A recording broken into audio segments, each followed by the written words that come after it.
So good afternoon. Can everyone hear me?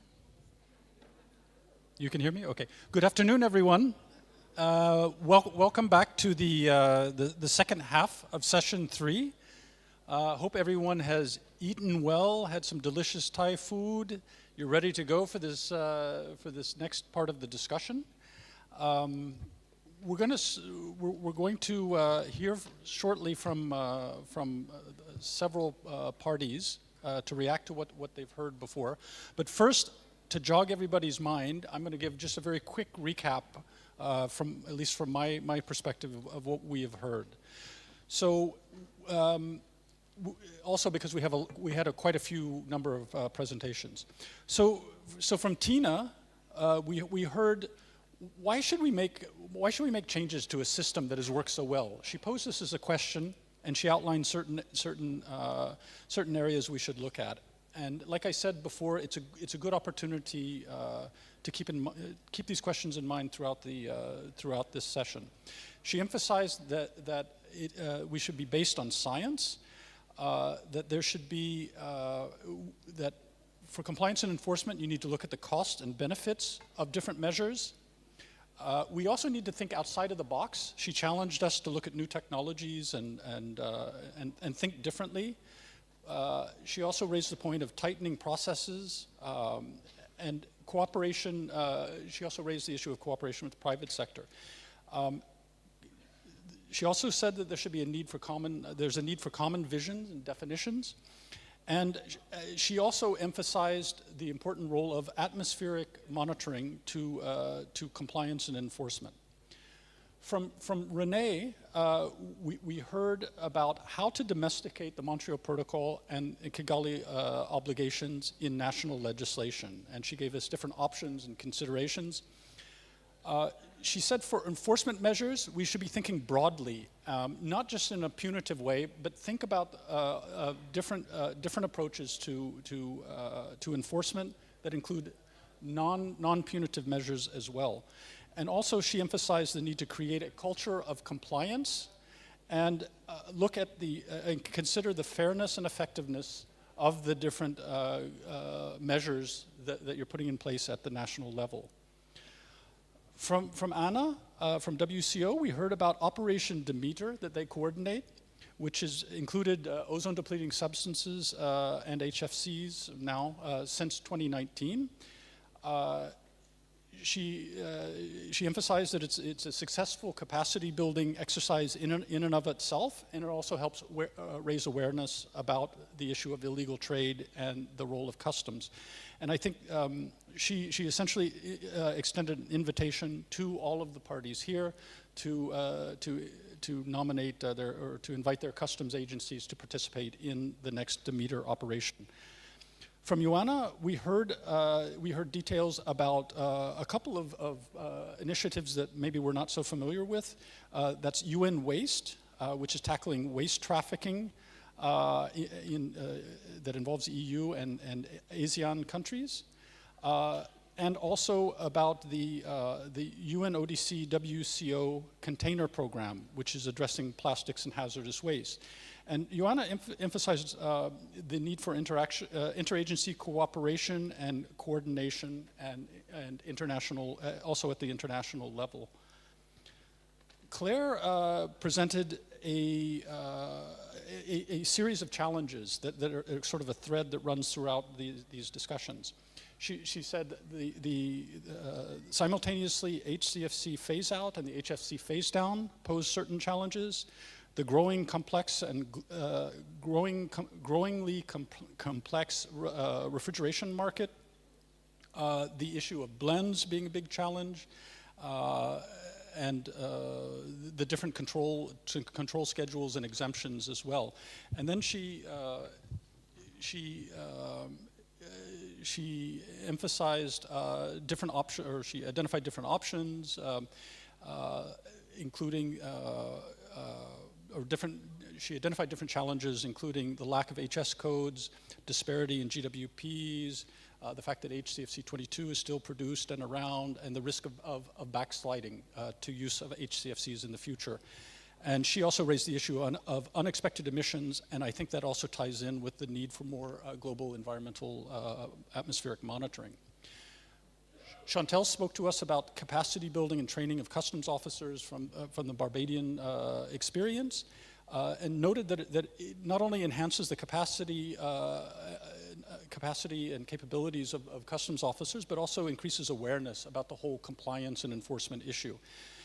She emphasized, I think, the need for flexibility and evolution of how we approach customs training at the national level, and she explained how Barbados had evolved over the years. And also she mentioned the need to balance compliance requirements with trade facilitation, and I think probably that's also an important lesson for all of us. Kevin described the role of industry in creating a culture of compliance, and emphasized that communication is really the key. He said start early, communicate between the government and private sector, communicate and outreach issues on how illegal trade is being addressed through different enforcement actions, and establishing meaningful penalties. And he basically extended an invitation or reiterated an invitation to involve and coordinate with industry on the compliance and enforcement issue.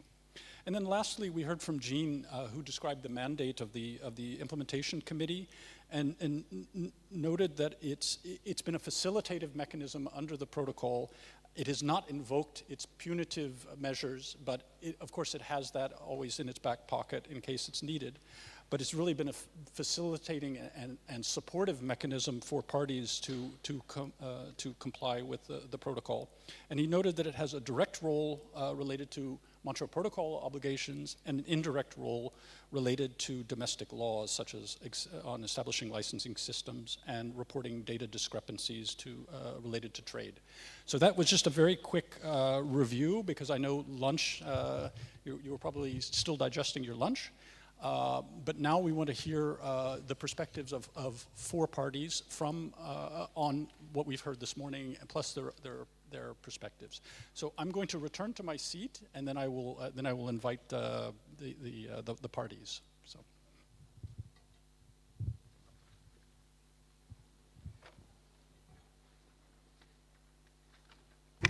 So now we're going to hear from our four panelists in front. And it's my pleasure to invite Samuel Pare, who is the Ozone Country Program Coordinator for Burkina Faso. So Samuel. Thank you very much, Kim. Good afternoon, all. Yes, it's also my pleasure to have this opportunity to share with you a view as a reactor. I really like this expression. To what we have heard since the morning. I think we heard a very good, point this morning. I'm trying to figure out, I've heard that we need proper equipment. We need to build a strong commitment structure. This is European Union, and we need to have a legislative measure in place in order to control imports and export of ODSs, and how to domesticate, the legislation in our respective country in order to take those aspects on board. And I also really appreciate the question put forward by Tina. Why should we envisage to have a chance where everybody is saying that Montreal Protocol is one of the best, if not the best, in terms of environmental protection? So from our perspective, the first thing is to identify the key stakeholders, how to implement Montreal Protocol, in particular, how to implement Kigali Amendment nowadays. And for us in Burkina Faso, we do try first to see who can play a key role in terms of changing. Of course, we definitely need to change. Even if we have success, there is still a place to change if we want to have proper implementation. So in our country, one of the key stakeholders is the ministry in charge of economy. Actually, they are the one trying to, because so far in Burkina Faso, the RAC sector if you have air conditioning in your house, it's seen that this is a luxury. It's not needed. But because you have money, and then you want to put air conditioning in your house. You even want to have refrigerator. This is not necessary because you have money, you want to do that. So there is somehow huge amount of taxes to import those things. So this is one of the key points we need to see how we can avoid, so to have some kind of incentive so people to import, much more ozone and friendly cooling system in the rack sectors.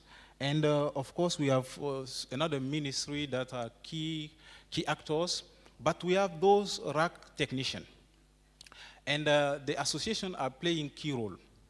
But nowadays, as we are going through the implementation of Kigali Amendment, we are implementing a project with GIZ, ROCA project, which is ozone and environmental and friendly and climate-friendly cooling. So we are trying to take on board the natural refrigerant. Most of them are flammable. And this is some of the challenges, how we can make it possible to have the legislation put in place to take those flammable refrigerant, and also how we can properly train the technician in this area.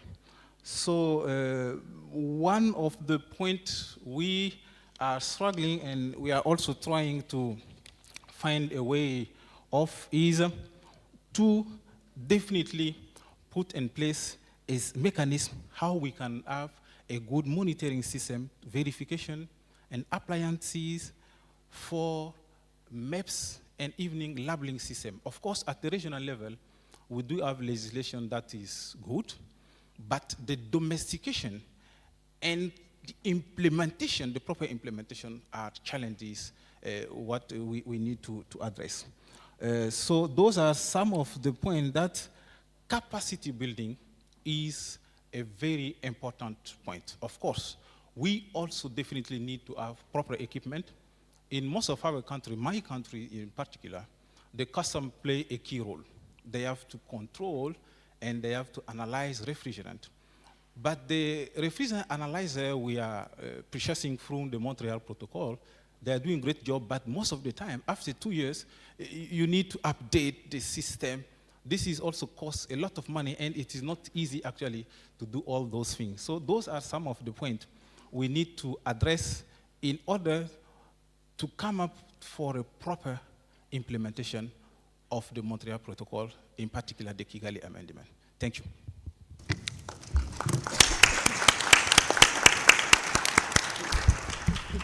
Thank you, Samuel, for that those comments and observations. We'll move next to Mr. Aditya Narayan Singh, the additional director of the ozone cell at the Ministry of Environment, Forest and Climate Change in India. Mr. Aditya, please. Thank you, facilitator. Good afternoon to all. First of all, I would like to thank Ozone Secretariat for giving chance to share the experience of implementation and enforcement of the Montreal Protocol in India. India has its legislation for implementation of Montreal Protocol, and that is known as Ozone Depleting Substance Regulation and Control Rules 2000 and its amendment. The broad area covers licensing system, registration, quota system, monitoring framework. Under licensing system, import and export of controlled substance, including feedstock application, are subject to license issued by the Director General of Foreign Trade, and which is based on the recommendation from the ozone cell. Another important provision is mandatory registration of the enterprises producing, consuming, importing, exporting, including feedstock application.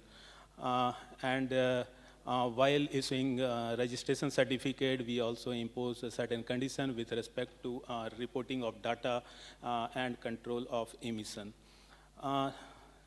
And there is a quota system for the production of SCFC-22 for non-feedstock application for the domestic producer in line with the accelerated phase-out schedule of the Montreal Protocol. And there is also mandatory quarterly and annual reporting of data by the enterprises. And the compiled data are reconciled with the bill of entry by the submitted by the importing enterprises. There is a well-defined mechanism for data collection, compilation, and reporting. Reconciliation of the import and export data is done with the license issued by the Director General of Foreign Trades. Recommendation issued by the Ozone Cell for import-export license. Transaction-wise details checked in case of mismatch or where wrong ITC-HS code are used. And quota order in case of production data. We have an institutional mechanism in place for reviewing and finalization of data, which is the Standing Committee on Monitoring. And this committee has a representation from various line ministries, departments associated with the implementation of the Montreal Protocol. After recommendation from the Standing Committee on Monitoring, this approval we received from the Empowered Steering Committee, which is an apex body for review the implementation of Montreal Protocol in India. And after getting approval from Empowered Steering Committee, we submit the data to the Ozone Secretariat and MLF Secretariat. We have a dedicated portal that is known as MIS system for online data reporting and compilation. And there is also alert system. If we have not received any report in time, then automatic alert system is generated to the enterprises. For controlling unauthorized production, consumption, trade, and various measures are taken. That is the enforcement capacity building by providing periodic hands-on new and existing training of new and existing customs and enforcement officials on the following control for various controlled substance and their properties, compliance obligation under the Montreal Protocol, provisions of ozone depleting substance regulation and control rules, and process and procedure for import and export of controlled substances, including the IPEC mechanism, identification of substance, including use of refrigerant identifier.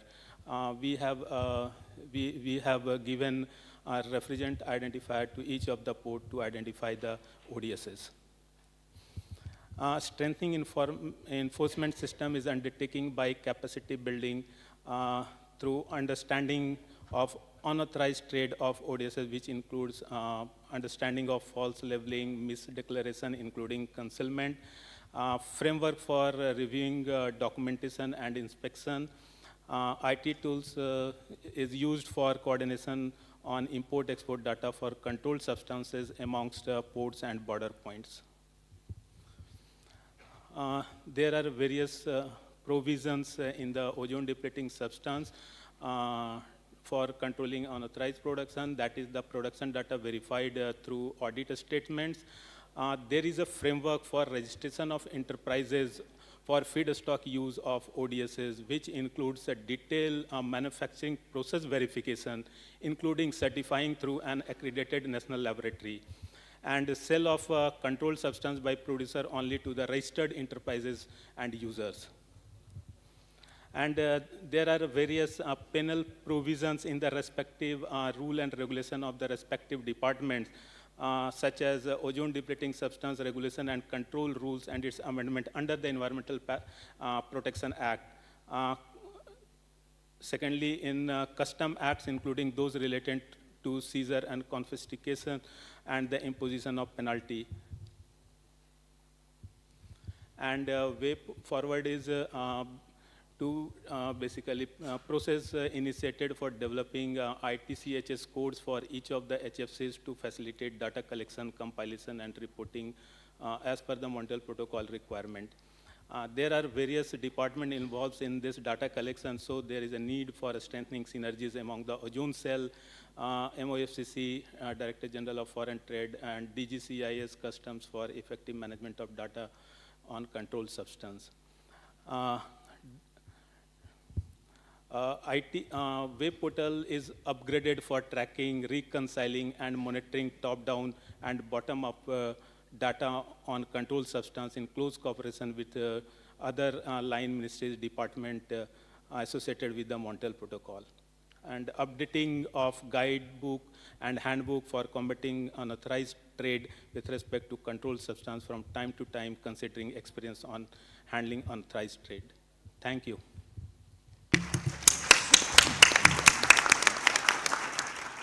So thank you, Mr. Aditya, for that, that description of some of the innovative approaches that India is using in its compliance and enforcement regime. And I note that producing countries have additional mechanisms that they need to put in place also to cover the production sector.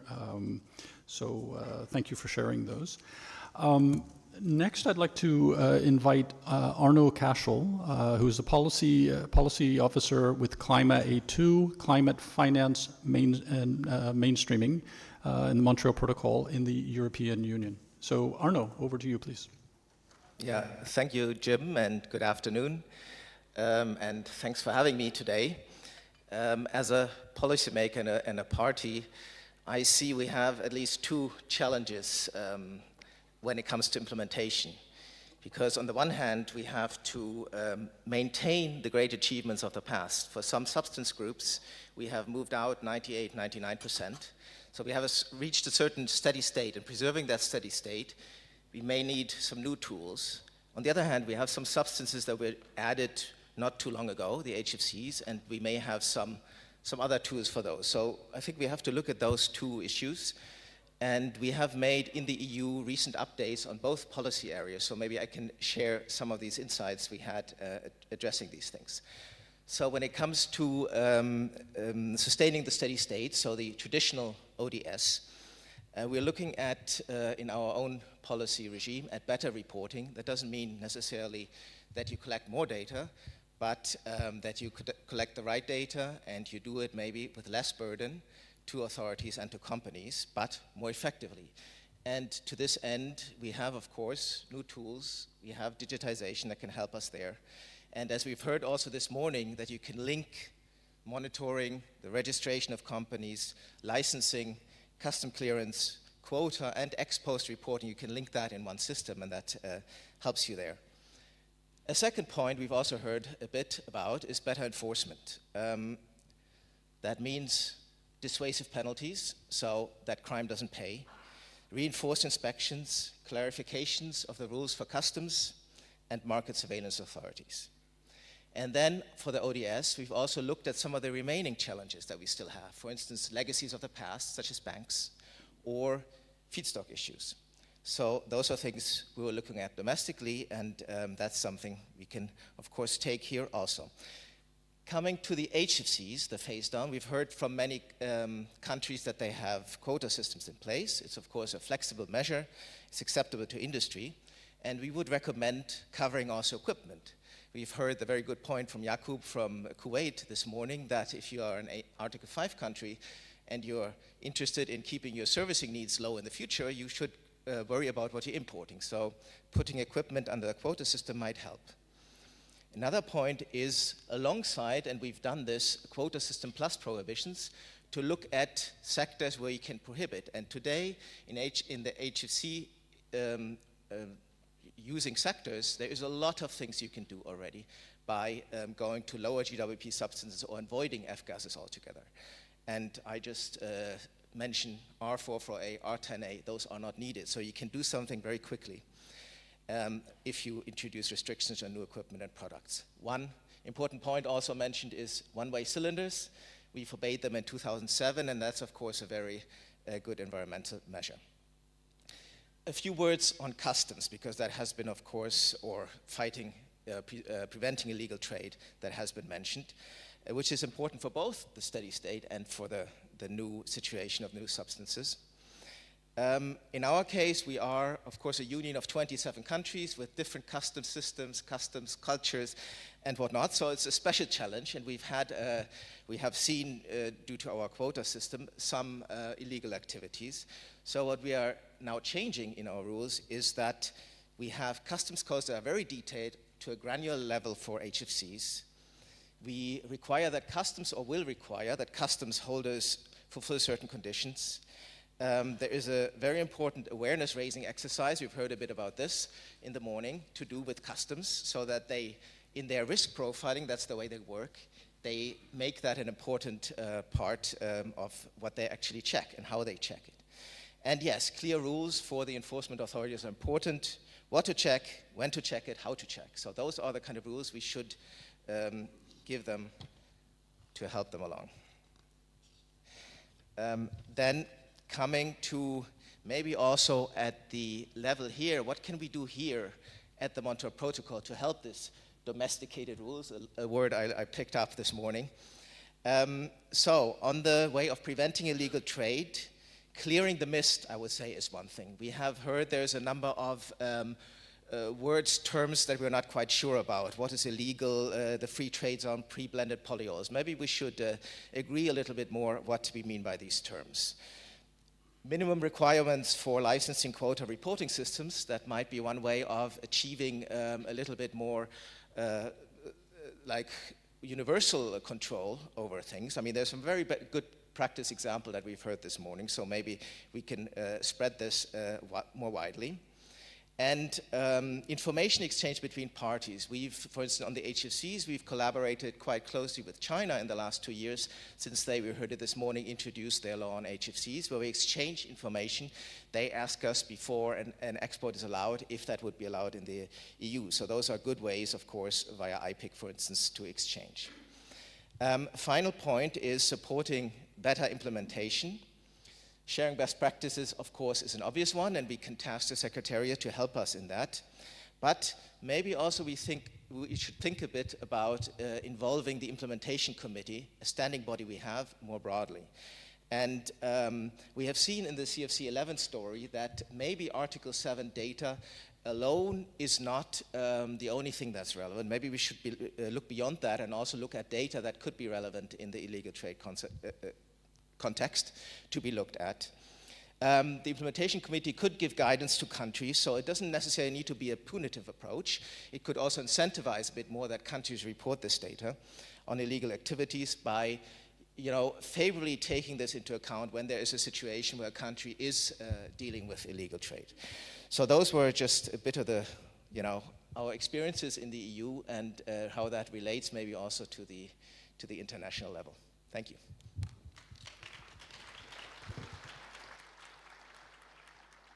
So thank you for those comments, Arno, and interesting to hear the two-pronged approach with sustaining the steady state and different actions taken for that, and then for addressing HFCs and the new challenges ahead.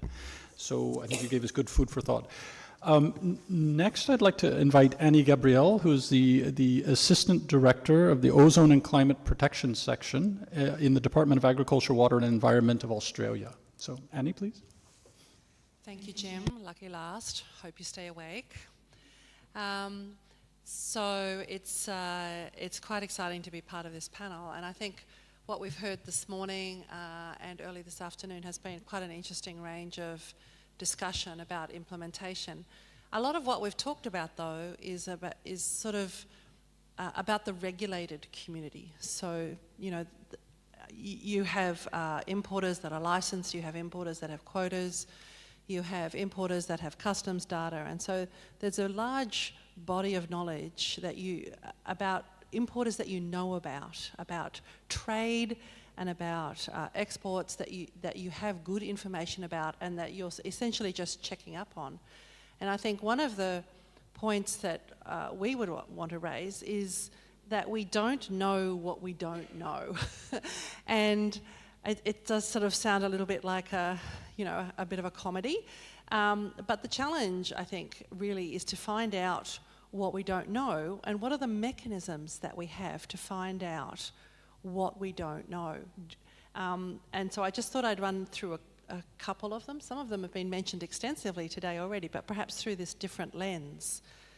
So one of the things that we find in Australia is really useful is having good market information, and this sort of goes back to what Kevin was talking about before lunch, is having good relations with your industry players and with your importers and your exporters.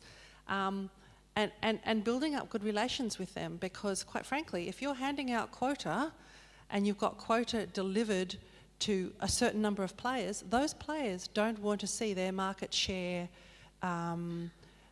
being taken up by other importers who might be importing illegally. So, you know, we have had instances in Australia where importers, regulated importers, have told us information about unregulated importers.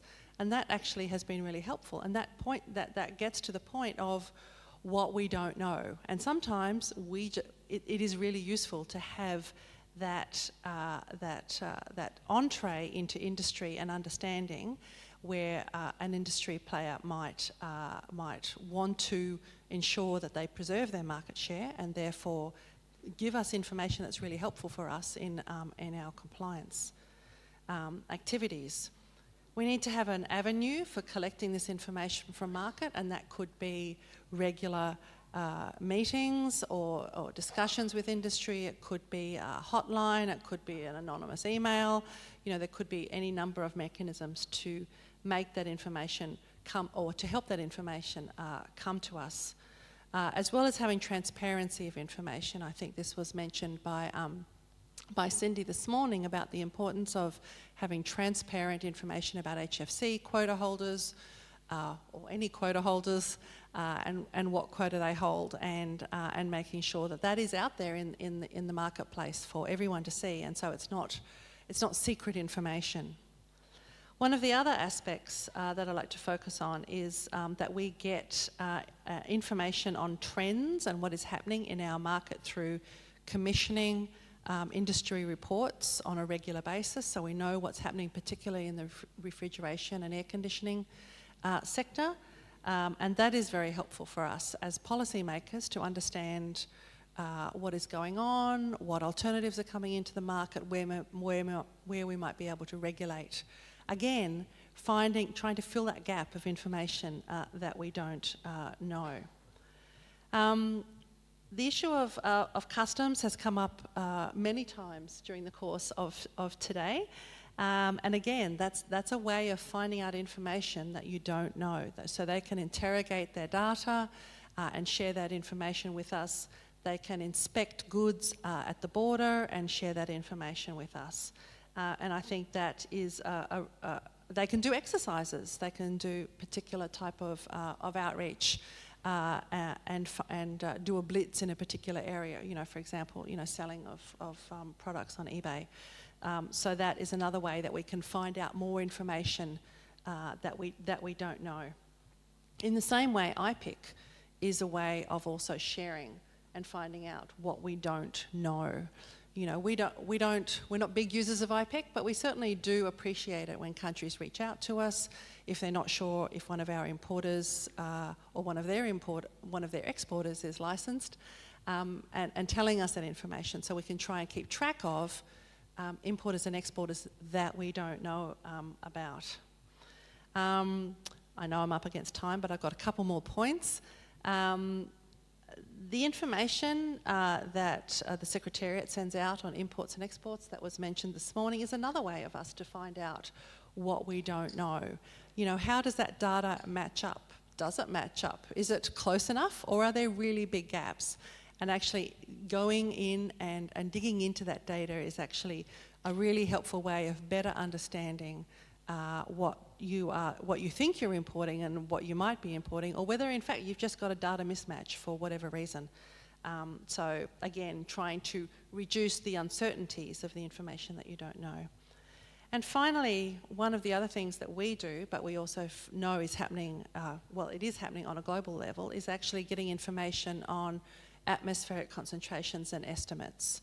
This is something we'll probably come to in the next session in a little bit more detail, but we commission annual reports from our scientific organisation to look at atmospheric concentrations of controlled substances in Australia, or heading into Australia, but also getting them to do estimates of those substances which might have been emitted from Australia. So that's also another way of us keeping a broad a lens on what we think is happening, and that should give us a heads up on where what is being emitted from Australia. And if we find stuff that they are estimating is higher than we expect it to be, then that's another avenue for us to explore.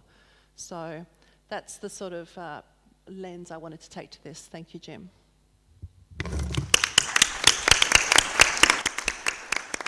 So thanks a lot, Annie. And I think there will be one take-home message from all of this, and it's going to be we don't know what we don't know.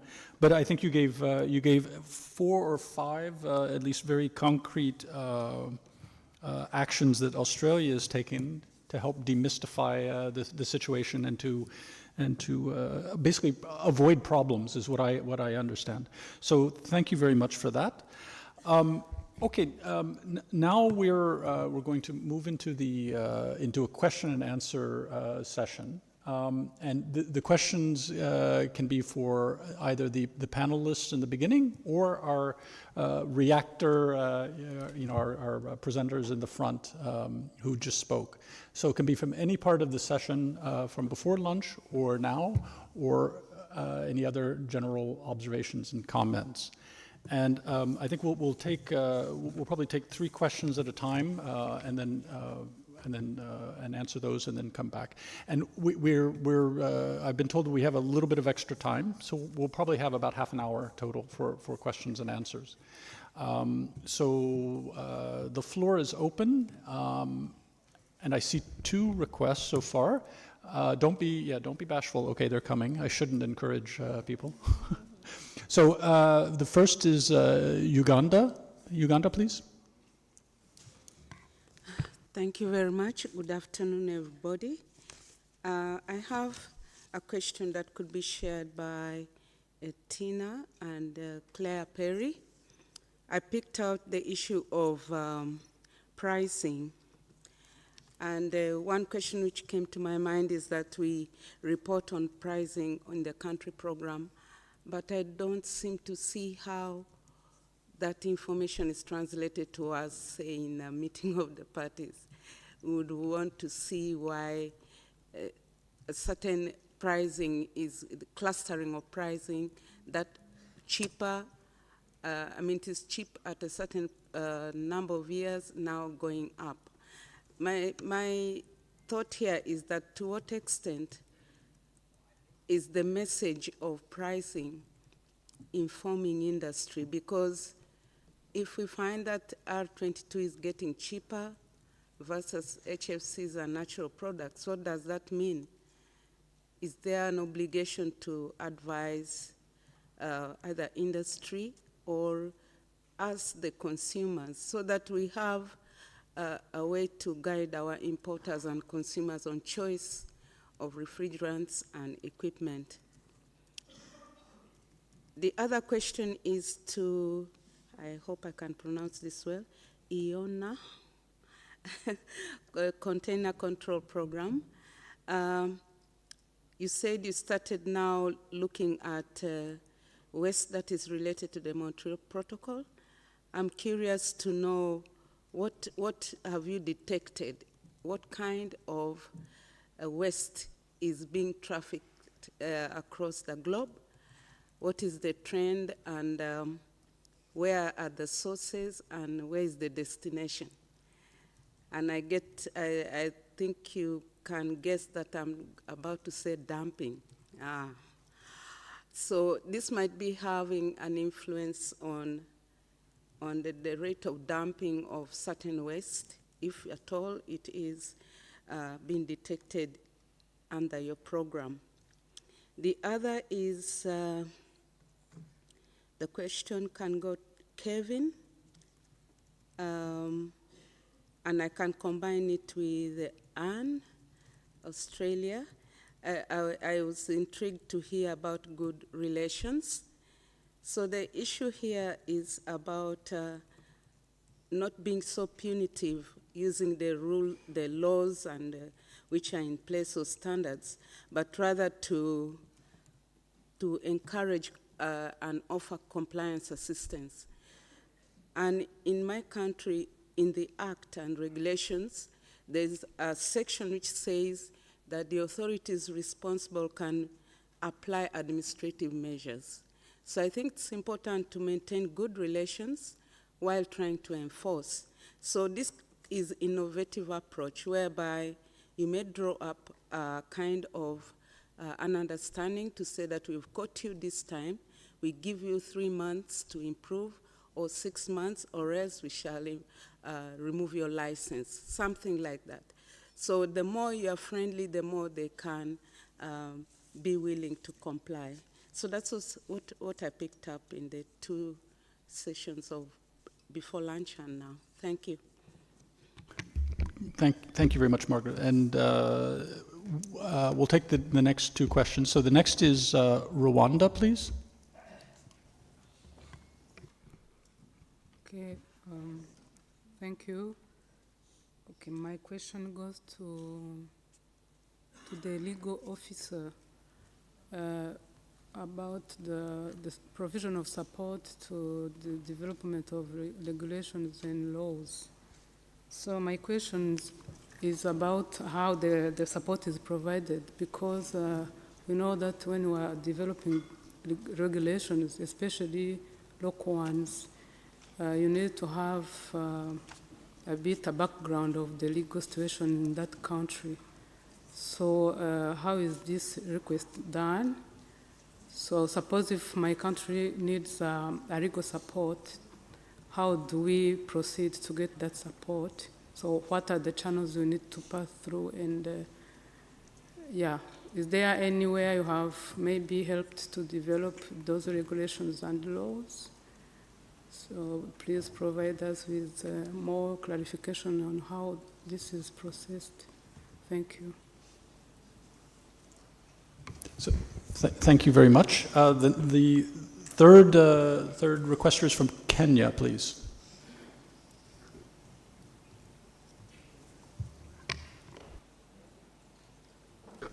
No, okay. Thank you very much, Mr.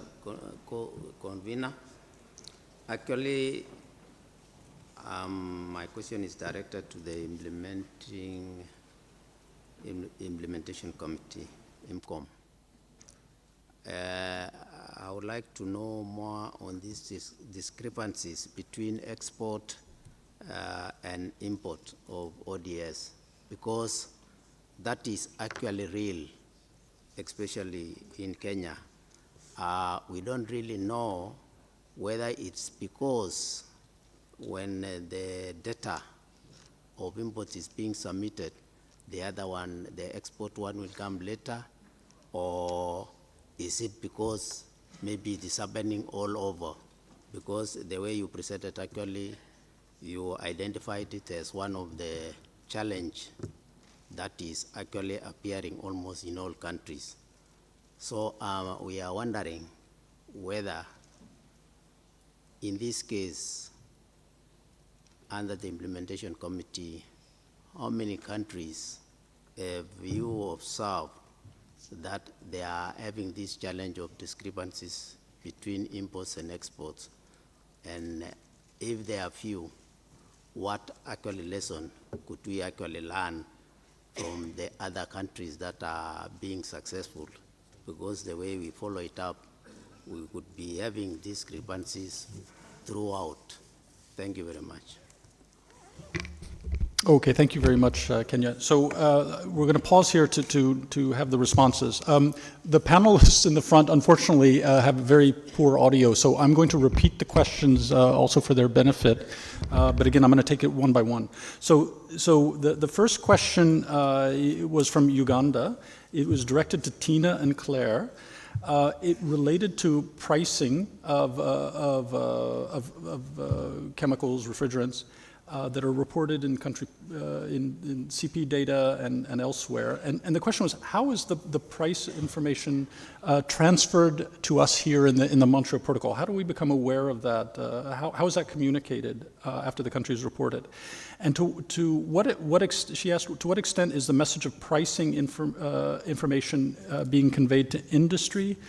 Should countries advise consumers or industry about the price trends?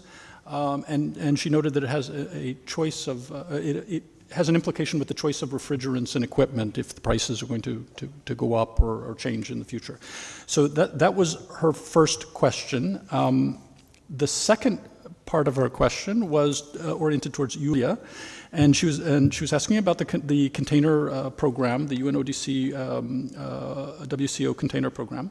Is it looking at Montreal Protocol controlled waste related to Montreal Protocol? What kind of waste? What are the trends? What are the sources? And what are the destination? And she mentioned dumping of certain wastes. She raised that issue. And the third part of Uganda's question was directed towards Kevin and Annie. And she picked up on the point about good relations, and if I understood that was good relations between industry and the government, Montreal Protocol units. And she noted that we should not be so punitive, but we should encourage compliance assistance, and that does more friendly relationship promote better compliance? So I think at the end we'll come back to Annie and Kevin on that point. So first, let me turn to Tina and Claire about the pricing question. So maybe Tina, would you like to start?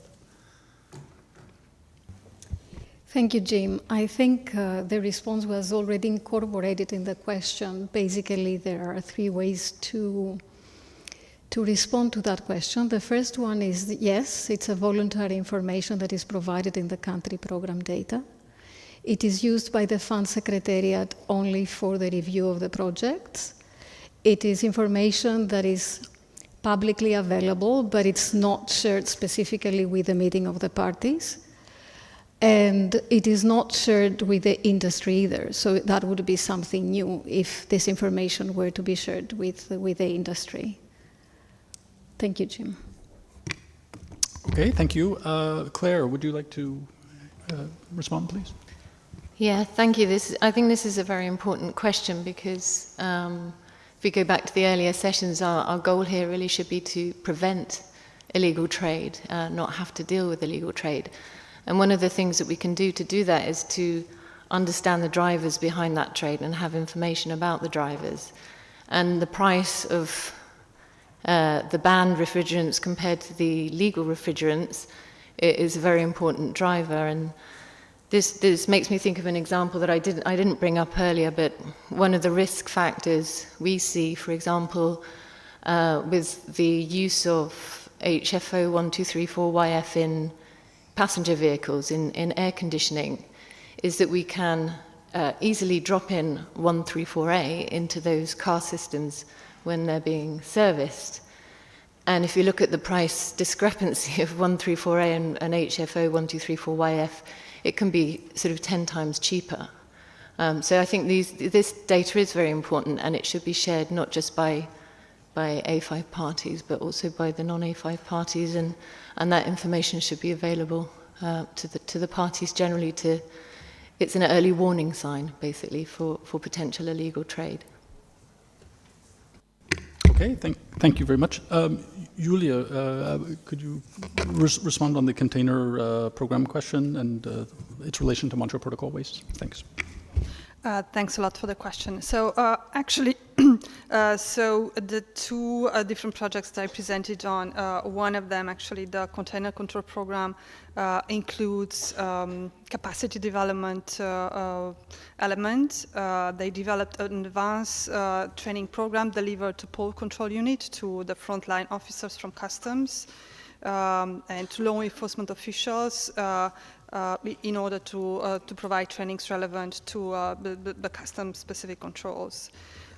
They also, the CCB program also look into interagency cooperation. Regarding the data, so that's another project, that's UNWA's project, that looks into the data from origin to destination countries, looking at trends and patterns, but unfortunately is not, at this moment, does not cover the substances under the Montreal Protocol. It covers like waste, hazardous and non-hazardous. That's the hazardous waste is covered by the Basel Convention. Thanks a lot. And maybe, I don't know, because in the Operation Demeter that Anna mentioned, there are some statistics on the on the ozone depleting substances, if my memory is correct. Thanks. Okay, thank you. Thanks, Julia. Anna, would you like to give a little bit on it's a little bit of a linked question on Operation Demeter and what it's done on ODS side. Thank you. Thank you very much. So when it comes to the WCO UNODC Container Control Program, this is a program that actually concerns all containerized shipments, so cargoes. The capacity building and the knowledge and experience is not limited to particular types of commodities, although there are different projects specifically focused on certain commodities, on wildlife, on now on plastic waste, on timber. As far as I know, there have been no projects related to Montreal Protocol substances, although once the training and capacity building is provided to customs officers, if there are any seizures related to those substances, they are also reported and the knowledge is shared. As far as I understood the question from Uganda, the question was also concerning the trends of waste trafficking, and indeed both from the Demeter operation, but also from information collected in the WCO Customs Enforcement Network database about illegal shipments of waste. The trends seem to be to relate mostly to plastic waste, e-waste, and metal waste, and recently also paper waste. And in terms of trends, they are directed those shipments from the European Union very often to Southeastern Asian countries, but also to Africa and recently to India. Thank you. Okay, thank you very much. The next question is for Renee. It was from Rwanda. This was on how do countries, how is the provision of support for development of laws and legal regimes, how is it provided? How do you do a request? What are the channels and so forth? So, Renee, please. Thank you very much for the question. First, I'd say that to clarify, the nature of our intervention depends solely on the scope and the nature of the request from the country. So many times we've received requests, for example, to simply provide examples of other laws in other countries so that the country that we're supporting can get inspiration from other laws, for example. And sometimes the request will be more detailed. It would require either review and comments, or it would be maybe undertaking the development or supporting the development of new legislation. So some of the support that we've given in the past to different countries could focus on, for example, how the provisions could be phrased and how language could be tailored to be more legally precise. Whether any provision should be removed, whether there are any gaps that could be addressed. And this really is totally up to the party making that request. It also, of course, depends on the status of the legislation in place. That will, of course, depend on the type of intervention that is needed or that we can advise on. And either we can do that in-house or we use the support of a consultant that we monitor closely and provide guidance on. And how to, in terms of your question on how to obtain this support, many of the requests for technical legal assistance come to us through the regional CAP teams. So that's definitely one avenue to reach out to us. I also mentioned in my presentation the development of the online platform known as the Law and Environment Assistance Platform, where countries can access online a form that they fill out and specify what kind of technical legal requests they would like from the the division. I should also emphasize that opportunity to request technical support expands beyond even environmental law issues of the Montreal Protocol and could be on any environmental rule of law question. Thank you, Renee. And the short answer is also you can access that through the CAP team. So if you have any need, just approach us, and we work very closely with our colleagues in Law Division. And I have to apologize, I seem to have skipped the last part of the Uganda question and went to Rwanda. My handwriting is really bad, so I apologize for that. So the last part of the first question is to Kevin and Annie. And that's this was about the good relations with the private sector, not being punitive, is a more friendly approach. Does that support compliance? So, Annie, would you like to start, please?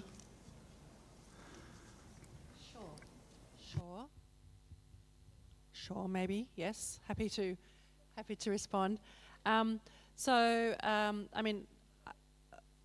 I guess the lens that I was talking about, the good relationship with industry, was to find out what you don't know, and that industry can be a really good conduit for finding out what you don't know. That doesn't mean that we shouldn't be being firm and fair with our regulated community and making sure that they are abiding by their requirements to be licensed, to pay their license fees, to report their imports, and to abide by their quotas. I think that's all very, strictly speaking, the minimum that needs to be done. But I think that good relations with that regulated community is very helpful to elicit extra information and to round out the sorts of compliance activities that you might want to do. I would say that, in the case of bulk equipment where we have strict quotas, I think we are quite firm in terms of making sure that those bulk importers are doing as they are required to do and abiding strictly by their quotas. And if we find an importer that is importing in excess of their bulk quota, then I don't think encouragement is very helpful in that case. I think we need to take a pretty firm compliance perspective on that. On the other hand, we don't have quota for our equipment imports, so we regulate equipment coming in with ODS and HFCs, and what we prefer to see there is to see people who are unregulated. We want to see them regulated. We want to bring them into the regulated community. And so, this happens not infrequently, that occasionally an importer will land something in Australia and find that they don't have a license, and they go, I didn't know I needed to have a license. And so our first perspective is not to throw the book at them, but to bring them into the regulated community. But if they're a repeat offender, or if we have told them they need to have a license and they import without a license, then we might take a different stand on that. So it really depends on the motivation, I think, and I think that might have been something that Claire might have talked about as well, or one of the previous speakers, about the motivation of the industry that you're working with. I don't know, Kevin, did you have other perspectives? Very much agree with what you've said, Annie, and just to emphasize that oftentimes your private sector representatives are going to be the first to know when illegal activity is taking place, because it's immediately having an impact on the market, on their businesses, on their livelihoods. And so they are a good source of information. And the attitude towards compliance, I agree completely that, if it's one thing to be correcting mistakes, I've often thought of that. One of the reasons the Montreal Protocol is successful is I consider it more a remediation treaty where you try to bring people into compliance as opposed to punish them. But when you have repeat offenders or intentional offenders, then the penalties need to be severe, and as part of the deterrence to continue that activity. And so that's why it's helpful for you to know your your private sector industry representatives, because you're also going to build confidence and relationships with those people that you know, if you can have confidence in the information that they're presenting to you, that it can be used and acted upon in an enforcement setting. So it's a question of judgment. But the one thing to ensure is that you're both enforcing to achieve your environmental objective, but also to protect the economic incentives for everybody has to remain in compliance. Great, thank you very much, both of you, for those responses.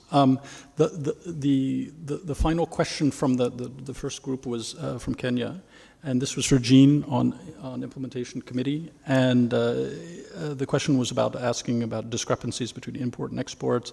Is it widespread? What is the IMCOM doing? How many? What is the challenge and lessons and so forth? So, Jean, please. Thank you very much for the question.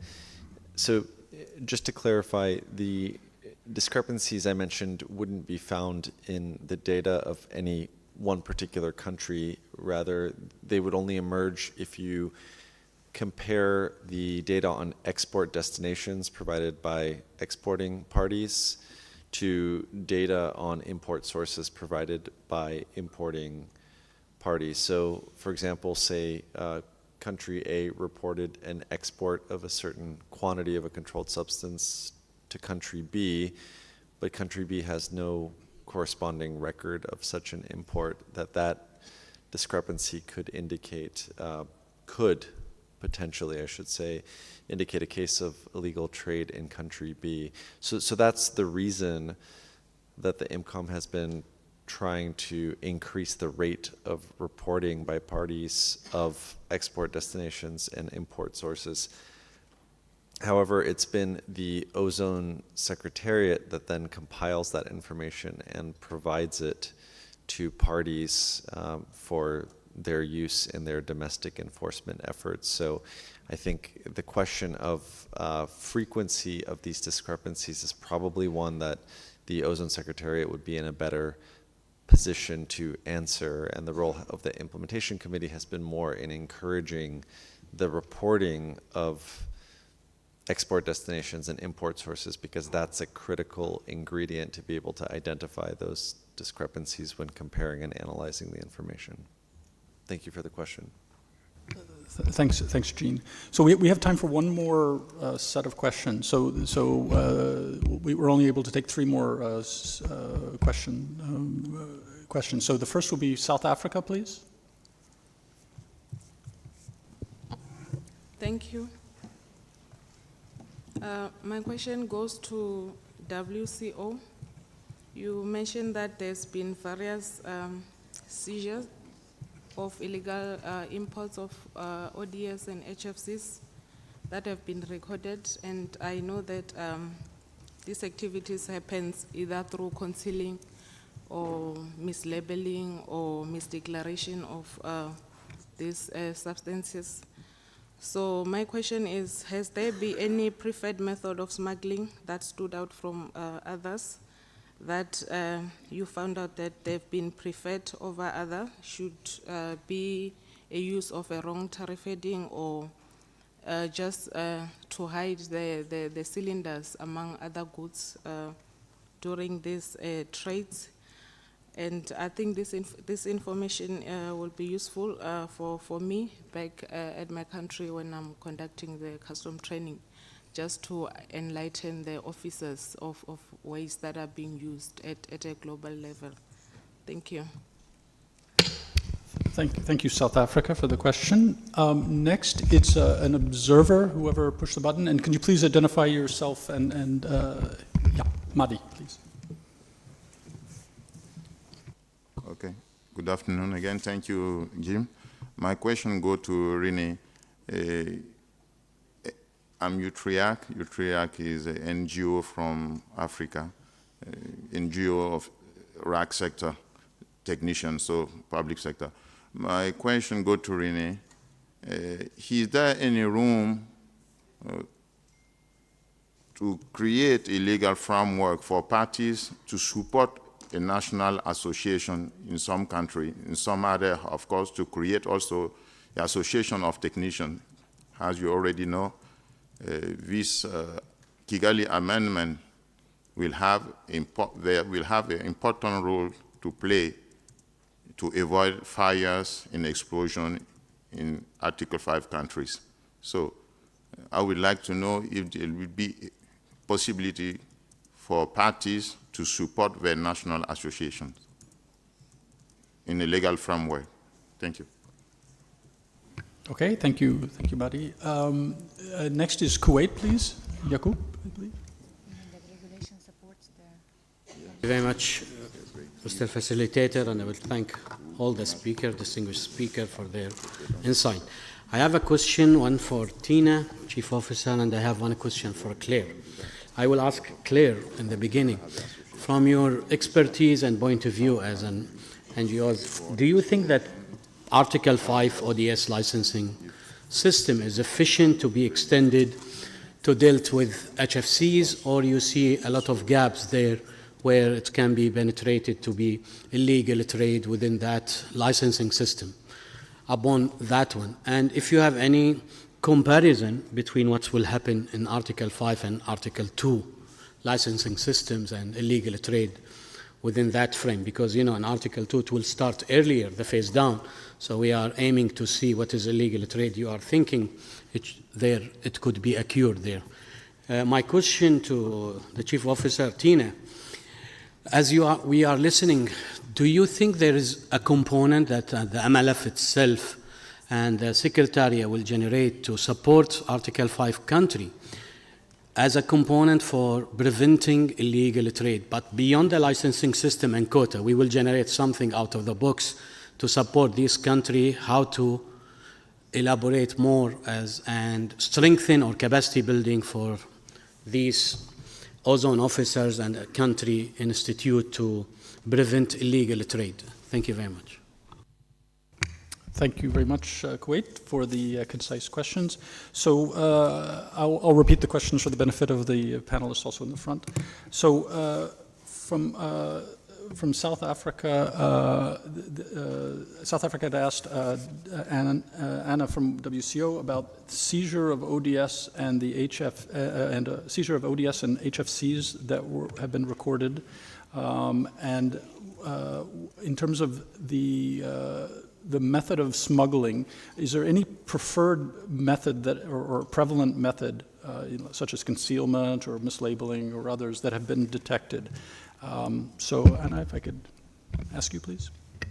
Thank you very much, South Africa, for the question. Indeed, this is a very valid question in terms of providing capacity building and training activities. So I would say that the most preferred and the most often recorded is misdeclaration.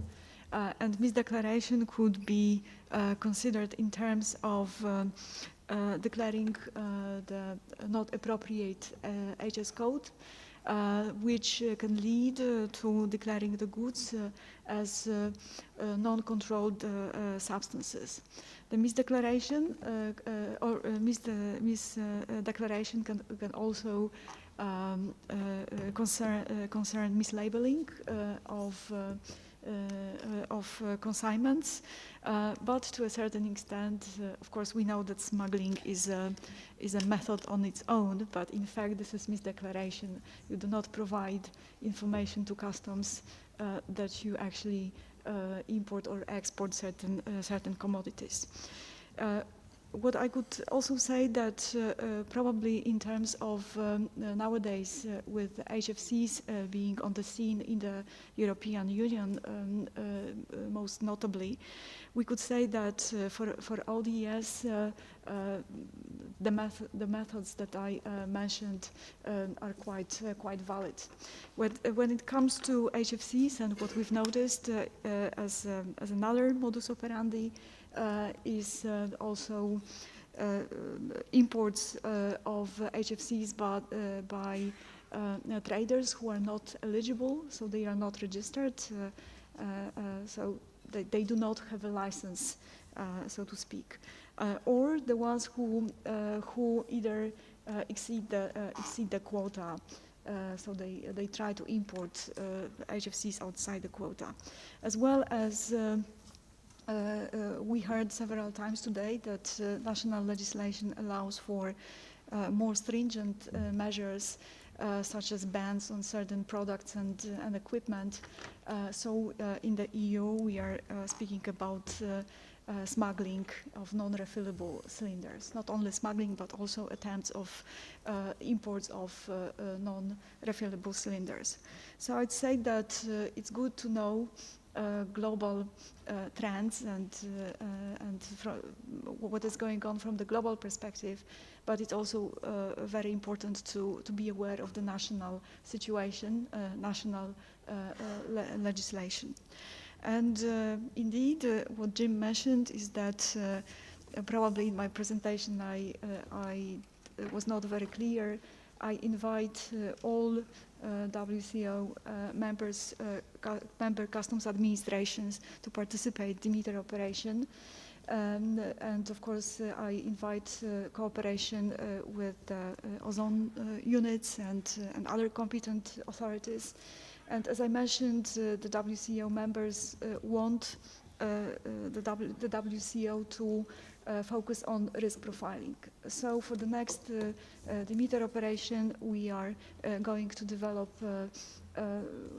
kind of guidance how to prepare national risk profiles. So I encourage all of you, once contacting your customs administrations, to take part in the operation because this will be specifically focused on how to assess the risk and how to implement those risk profiles in customs systems.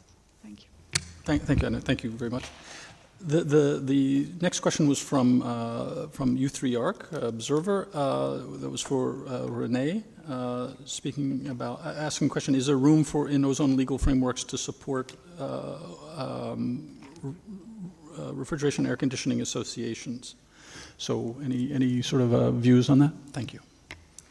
Thanks for the question. I think first I would say in terms of creating associations of technicians, I would probably refer that question back to the Ozone Secretariat because our mandate at the Law Division and specifically in the Environmental Rule of Law unit is to promote environmental rule of law and to support legal officers and legal professionals in implementing environmental rule of law. So it's a bit outside of the scope of our mandate. But with respect to your other question on how can NGOs or organizations such as yours influence the development of laws, I would say, firstly, that the development of laws and our support to countries in doing so really comes at the request of member states themselves. So they are really leading that process and we provide support. However, in line with good practices and good governance and environmental rule of law principles, our advice will always be to have strong and inclusive public participation processes so that views and perspectives such as from organizations like yours can be included and considered in the process of lawmaking. Great, thank you, Renee. The next question was from Kuwait. The first part was directed towards to Claire. And do you think that the question was? Do you think that the Article 5 ODS licensing systems is efficient enough to deal with HFCs, or do you foresee there will be a lot of gaps? And also, a second part of that was: is there any comparison that can be drawn between the Article 5 and non-Article 5 countries on illegal trade within that framework? So, Claire? Thank you for the question, Jakub. It's actually hard to answer because all the licensing systems are different. There is no sort of uniform licensing system being implemented at the domestic level. So I think some can be updated. Obviously, there's things that have to be done. We have to update and engage with the CO2 equivalent metric instead of tons or ODP. But I think one of the things that we'd like to actually see is to have some minimum requirements for licensing systems. So there is a sort of best practice. It could be along the lines of some of the best practice outlined by the Secretariat earlier. So we would be encouraging a comprehensive, ideally per shipment, electronic licensing system that can be updated in real time with full transparency over who has a quota and how much quota they have. And I think this is equally important that it's incorporated into this whole government approach so that it's not just customs, we're not just relying on customs to prevent illegal import or export. We can also have some kind of supply chain tracking in there as well. And the second question, sorry, I'm blanking now already on short-term memory. Yeah, it was just, is there any comparison between Article 5 and non-Article 5 countries on illegal trade, I guess, within that framework? So, I think we see very much, as you say, that the same things happen, just with a delay, just as we saw with CFCs and with HCFCs. I fully expect we're seeing the same patterns with HFCs, the same methodologies, and I would fully expect to see similar illegal trade in developing countries, but hopefully in a position to learn from those countries like in the European Union that have gone ahead of the Kigali schedule. And I think there's a lot that can be learned from the European Union's initial approach to the HFC phase down and what they're doing now with the revision of the F-gas regulation. great, thank you very much. And then the second part of Kuwait's question was directed towards Tina, and it was asking whether any component, will there be any component of the multilateral fund that will support Article 5 countries to help them prevent illegal trade that goes beyond licensing and quota system and help to strengthen capacity building, I think, related to this. So Tina, please. Thank you, Jim, and thank you very much, Jakub, for this question. I think the multilateral fund is the interface between what is being discussed and decided at the meeting of the parties internationally and what is being implemented at the national level. So I think the beauty of the multilateral fund is that it's looking at the specific requirements of a country and tries to deal with those requirements. So if a country would bring to us a project which includes certain sort of capacity building activities, for example, let's say you have a licensing system, you have a quota system, but you want to digitalize those systems, then I think we could see that very positively. So this, in a way, increases the capacity of the country to deal with these issues. But in a more general, I think, response to your question, I would say that there is an ongoing discussion in the executive committee that has been frozen, rightly so, because we were expecting to see what is the discussions and the outcomes in the meeting of the parties and in this workshop. And we will take it again up in the 93rd meeting, the whole issue of the MRVE. So if at that point the executive committee decides to take some actions to enhance the capacity of the Article 5 countries to address illegal trade, then this would be a positive outcome as well for the Executive Committee and the Multilateral Fund, and of course for all the parties. Thank you. Thank you, Tina. Thank you very much. And I would love to stay here with all of you for the rest of the evening. However, this is not practical. And I have to apologize in advance to the next session because we've eaten into some of their time. So I think with that, we're going to conclude. I'm sorry we can't get to all the questions, but maybe they can be raised in the next session or later bilaterally.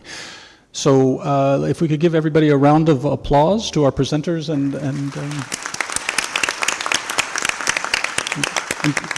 thank you very much. Thank you, everyone.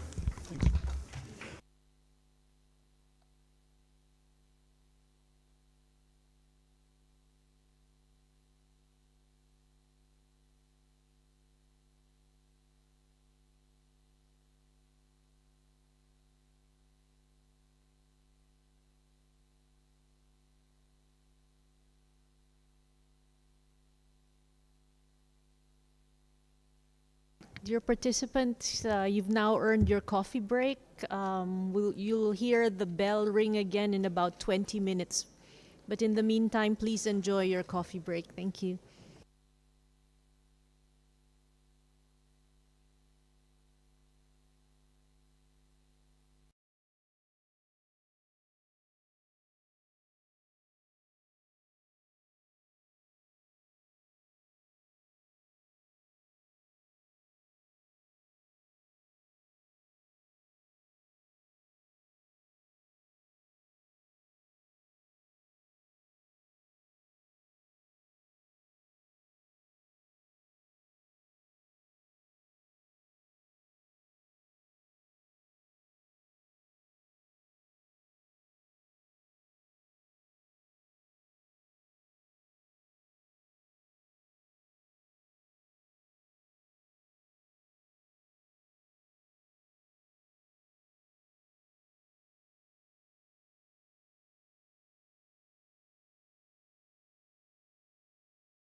Good afternoon. Good afternoon, delegates, ladies and gentlemen. I see the room is filling up, and so we're going to start the last session of this workshop.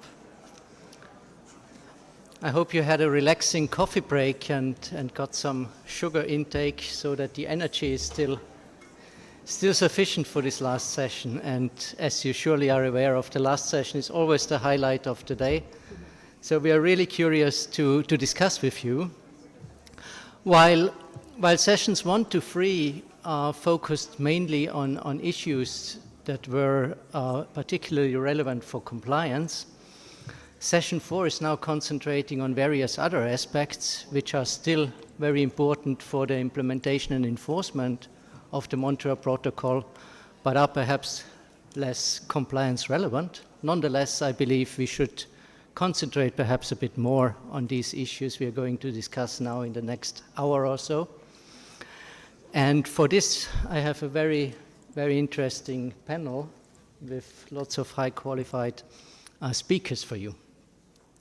So we are concentrating, for example, on the detection and the verification of unexplained and unexpected emissions of controlled substances.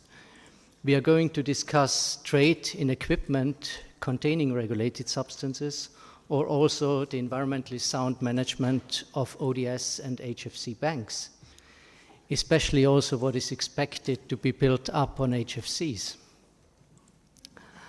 We are also going to hear about the use or uses that are excluded from the calculation of production and consumption under the Montreal Protocol, and about various exemptions, including also the emissions from production processes. Yeah? And in that respect, it is a snapshot of these considerations that we can give in the time available for us. And this will be set up in an overview presentation first, and then in short inputs with a panel discussion, and finally a discussion, questions and answers from the floor. Right, so perhaps we could be a bit quicker. I think nobody would mind if we don't take up the whole 90 minutes that were allotted for this session. But if you can't stop answering questions and soliciting information, then of course we are happily available for you. So for the short presentation, I would like to give the floor to Patrick McInerney. Where do I have the information? That is here. Can I have the, okay. Yes, so Patrick McInerney, who is the director for issues concerning the Montreal Protocol and others from the Australian government. I don't have the full title of your department and your division right here, but I hope, well, everybody knows Patrick, so the floor is yours. All right, thank you very much, Bernhard. And yes, I'm from the Department of Climate Change, Energy, Environment and Water. Like probably most governments, the names keep on changing, but the responsibility that I have is Montreal Protocol and synthetic greenhouse gases. This session to me is one of the really interesting sessions because we've got a little bit more of a broad mandate to roam on this one, but quite limited time to do that roaming in. A number of the topics that the different speakers will be bringing up today have already been touched on in the different groups, but hopefully there'll be a little bit more of a chance to drill down on those. So I will try to move on as quickly as I possibly can on this. In this session I see is looking at some of the challenges, some of the opportunities, some of the risk areas, and asking the question, what measures are needed when the phase out of ozone depleting chemicals is complete. Now, in the overview discussion, I'm going to be concentrating very much on the ozone-depleting chemicals, but it's not excluding HFCs. I think the lessons that we'll learn out of what we're doing with the ozone depleters will apply equally to HFCs and give us a good pointer to the future about what the challenges are and what the opportunities are in those areas. So first of all, my fellow speakers got quite a broad range of topics. I'm not going to go into the details, but starting off, there will be the unexpected emissions of controlled substances, trade in equipment and prior informed consents, implementation of end-of-life management, and the exemptions under the Montreal Protocol and opportunities to reduce emissions, as well as potential threats to ozone layer recovery.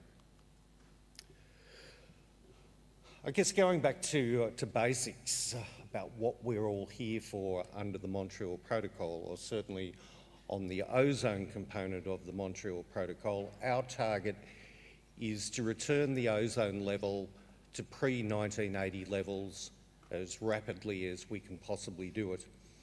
And the quadrennial assessment report from the SAP tells us that we're in pretty good shape, that the ozone hole over the Antarctic will hopefully close by about the mid-2060s.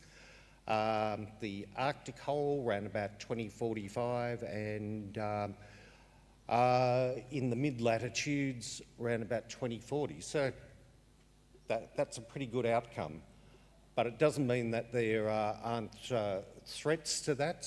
And again, having read through the different assessment panel reports, it's pointed to there are both threats and opportunities that we potentially should be looking at. The other question that I guess it's nice being out front, being able to put a question to the room rather than having the room putting questions to us on this. But we need to consider what measures do we need in place after the phase-outs of the controlled chemicals to ensure continued ozone layer protection. And we're getting pretty close to that point already, that by 2030 we'll be pretty well towards the end of HCFCs. So what do we need to continue looking after our ozone layer to ensure that the good work that's been done by ourselves and our predecessors, that continues on, and we are able to respond rapidly and in the right way to any emerging threats. What are we going to need? From my point of view, sorry, assessment panels and atmospheric monitoring people, we're going to need you for a lot longer than 2030. I see that as one of the real critical parts, that we continue to have our scientists, we continue to have our technology people to alert us to increasing use of chemicals and also alert us to emerging chemicals. The question to the room, which maybe you'll get a chance to answer, is what other things do we need to alert us? Again, looking at the assessment reports, particularly, are there chemicals that we've already phased out that continue to be a concern? I mean, CTC has been on the agenda for many, many years. Halon is a concern, but maybe for a different reason. And of course, more recently, we've seen CFCs being a concern even after production was phased out. Again, I'm tapping into the assessment reports, but where are the concerns? And one of the, I guess, recurring themes that have been coming up both in these assessment reports, but even before then, is feedstock emissions.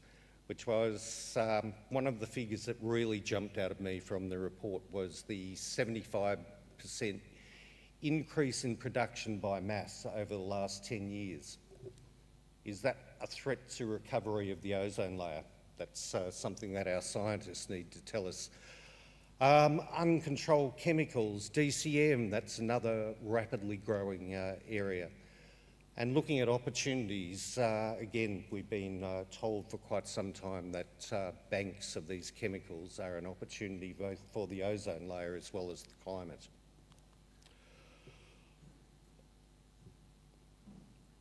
I guess the other component, I've already mentioned feedstocks, but it's also byproduct emissions that maybe we need to be looking at them a little bit more closely. And the one that again jumps out on that, this one is HFC 23. The other question to ask the room and ask ourselves, do all our actions have to be regulatory actions? Or are there other voluntary actions, either market-based or otherwise, that can also help to protect the ozone layer and the climate system? One opportunity maybe is carbon markets, which tends to be examined fairly well. So my time is just about up. That was the scene setter, and I'll hand over to the experts to really give you some good information. Thank you, everyone.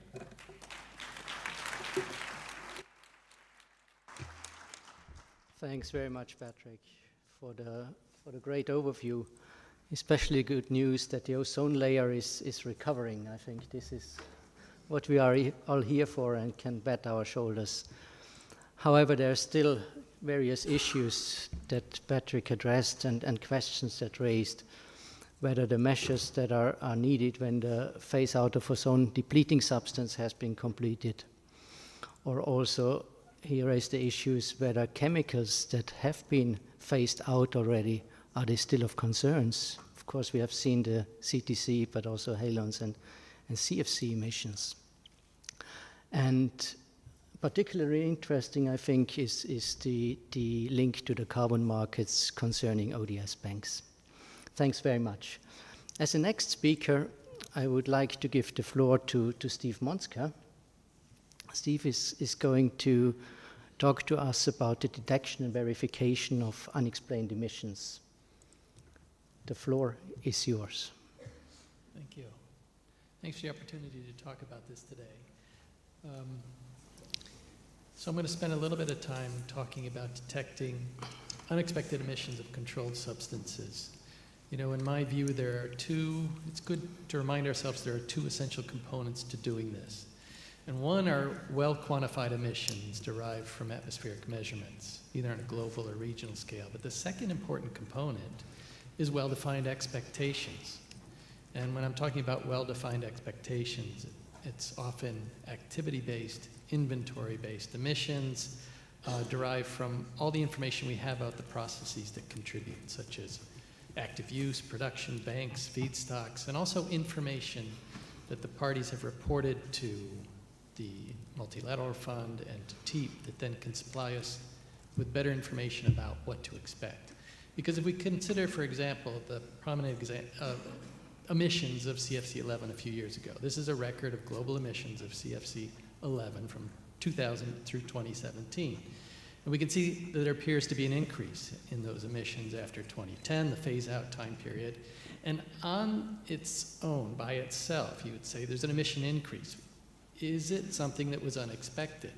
Some of the early estimates of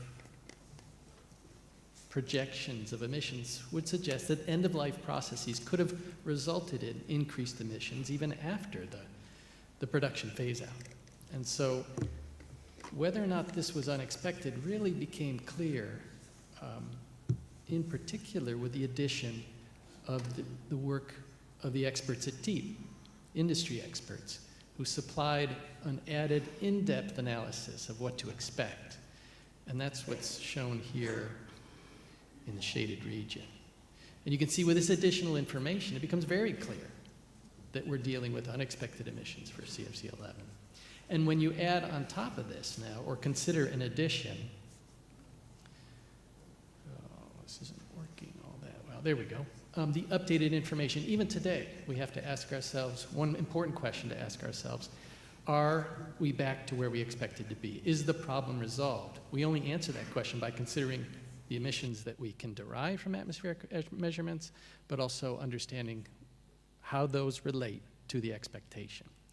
There's other examples of chemicals where I think we're pretty convinced that we have some indication of unexpected emissions. We've talked a lot about carbon tetrachloride and HFC-23, and there's other possible suggestions for other chemicals where uncertainties in the expectations or in the emissions themselves leave it a little unclear about whether or not these are really unexpected emissions from some processes that are happening that maybe we need to consider more carefully.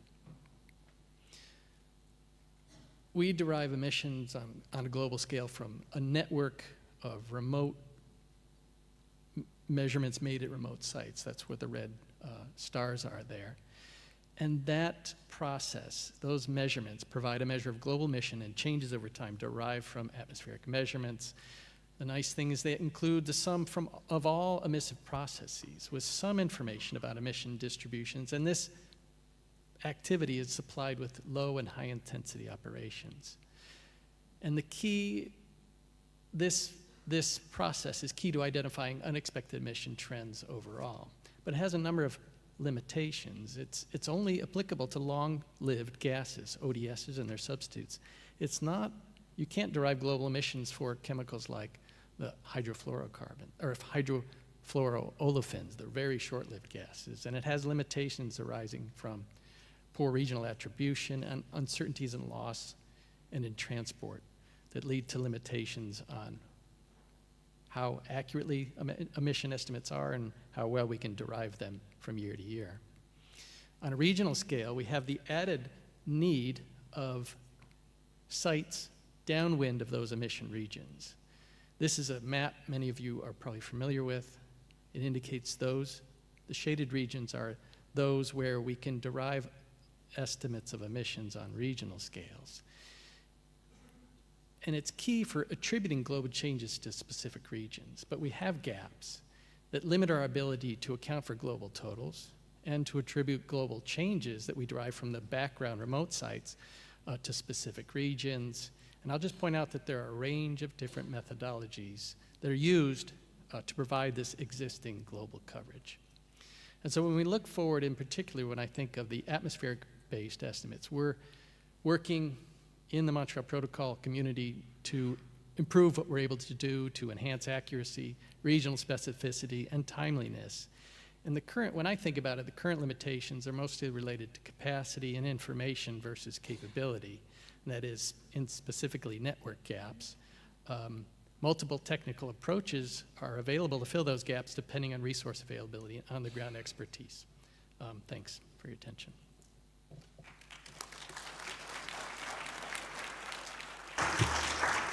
Thanks very much, Steve. Quite impressive how much information goes in 5 minutes. Really, really cool. Well, Steve pointed out that detecting and monitoring of unexpected emissions of controlled substances is quite a complex and tricky endeavor. And while global and regional monitoring networks are improving, I got that it still takes quite some time until the monitoring systems are sufficiently certain that unexpected emissions occur in substantial quantity. So I'm really puzzled by the complexity of this topic. Next, I would like to give the floor to Ms. Tatiana Terekova. I think we've seen her already today. Tatiana is a Program Management Officer at the PRS Secretariat, Convention Secretariat, and she's going to inform us about the trade in equipment and the prior informed consent procedure under Basel and Rotterdam Conventions. The floor is yours. Thank you very much. Thank you very much, and I'm very delightful to share with you some highlights coming from the two sister conventions, the Basel and Rotterdam conventions. And I know that's taken a little bit to the different area of discussion from what we heard, very interesting and exciting information about science. So, yes, so starting with the Basel Convention. So, very briefly, the Basel Convention is there to protect developing countries from unwanted waste, which they cannot manage in an environmentally sound manner. So that is the main philosophy of the convention. And the cornerstone of the Basel Convention is a trade control mechanism, which is operationalized in the something what we call the PIC procedure. It's not IPIC, it's a PIC procedure. It's mandatory.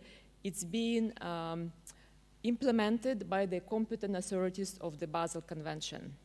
So the PIC procedure applies to hazardous waste, which are listed in the convention, as well as a national defined hazardous waste, as well as the other waste, which are household, some types of electronic waste, as well as some types of plastic waste. It doesn't apply to the non-hazardous waste, so for that type of commodities, they are being traded without any control of environmental authorities. So the PIC procedure, its main objective is really control. Now, in some situations, there are also bans. So there is something what we call a ban amendment, which basically bans transboundary movement from the global south, from the global north, to the global south. In addition, parties also can adopt measures to restrict or ban certain imports or export of hazardous and other waste, either for recovery or final disposal. So that is case-by-case basis. This is a prerogative of parties to do so. And in addition as well, parties can define certain type of waste as hazardous in the national legislation, and then the PIC procedure would also apply in this situation. And back in 2009, there was follow-up to the Montreal Protocol decision, I think 27. Basel Convention Secretariat reached out to parties to see whether parties actually define the waste and specify whether ODS would be considered as hazardous waste. At that time, there was no really any conclusion made, so we did not really receive information about that. Now, the PIC procedure, it's very, very briefly, just to show that you have various actors, state of import, state of transit, state of export. Note that state of transit also important actor here. And I did note that the discussion about the 5 days for the IPIC and 10 days, and whether 5 days is too short. For the Basel Convention, only there is a deadline for the state of transit to respond within the 60 days. So there is no other limitation when the other states of, for example, of import would to respond. The proof that PIC procedure has been done is a movement document. This is something which gives you all information about the shipment, and it must accompany the shipment until it gets to its destination, to the disposer. And if it's not being done, if the PIC procedure is not followed, that would be considered illegal traffic, and illegal traffic is to be considered criminal under national legislation. On the ground and practice, parties also use other type of measures, administrative fines and civil law and so on, but also the criminal law. Now, trade in equipment, and if I translate it into the Basel language, it would be transboundary movement of electronic and electrical waste. So, as we said, the Basel Convention and PIC procedure applies to the hazardous waste. Now, here we have to determine whether equipment, first of all, is it used equipment or new equipment or waste, or whether it's hazardous or non-hazardous. So in practice, of course, you can imagine that poses few challenges.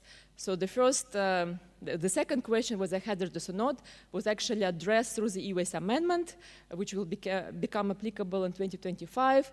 Then all transboundary movement of e-waste will be subject to the PIC procedure. The second issue, whether it's a used equipment or waste, it was also addressed through the technical guidelines, which give various, let's say, various advices about when particular equipment would be considered used equipment or waste. And for example, in some situation, if the equipment contains hazardous substances to the extent that the equipment is prohibited to use according to national legislation, but also MEAs. And here, for example, we have example of asbestos, POPs, mercury, and ODS that also could be considered waste. So you have those references which can help to determine whether it's used equipment or waste. So that was on Basel. Now just a couple of seconds on Rotterdam, because Rotterdam Convention also has a PIC procedure. And Rotterdam Convention about trade in certain chemicals, pesticides, industrial chemicals, and severely hazardous formulations. So what is important, it has Annex 3, which now has 55 chemicals listed. And the way the PIC procedure works is that every time there is a new chemical listed, party has to submit an input response to say whether they consent, they do not consent, or they consent with condition for the future imports. So this is, you see, one-off action, and then every 6 months, Secretariat circulate the PIC circular to inform other parties about decisions. But what is important is that the party did not respond to the, did not submit the import response. It would not stop trade. So there is no provision in the Rotterdam Convention to stop trade.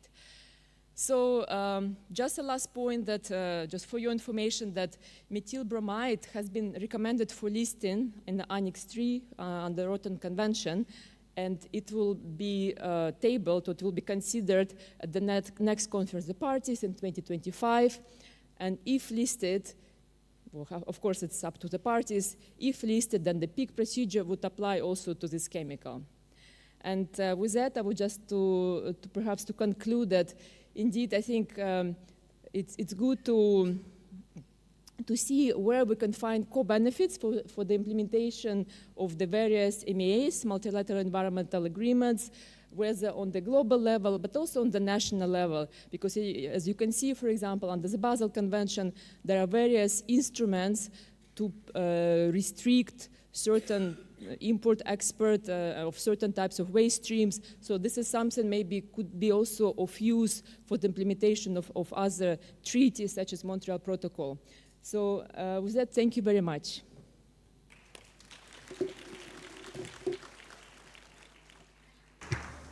Thank you very much, Tatiana. It was very good to hear that these are conventions that protect the 5 countries from from waste being shipped into their countries without consent. So Tatiana pointed out specific and clear links to halogenated organic compounds and substances that are regulated under the Montreal Protocol, and also informed us of the kind of wastes that need consider certain national necessities like import bans or also national definitions of ODS waste. I liked particularly the picture with the old fridge stating the question whether it's waste already or whether it's still equipment being used. And I think this is not an easy question to solve, and certainly not on a global scale. And I believe this topic is also very much part of the request of the African Union to support managing obsolete equipment being shipped from various parts of the world that we have in front of us again this week. So next on our list will be Miss Bella Maragnon. Many of you know her as the co-chair from the Technology and Economic Assessment Panel. And Bella is going to talk to us about environmentally sound management of banks of controlled substances. Bella, the floor is yours.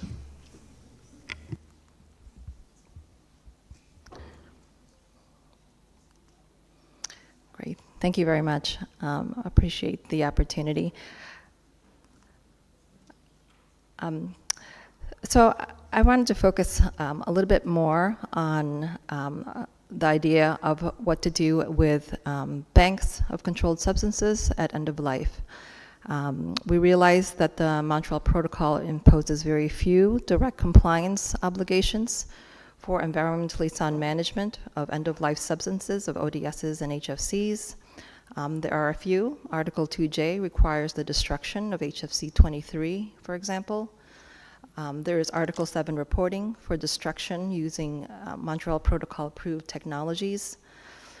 But we see that the predominant approach has been, it's much easier, less cost to emit, sort of in practice.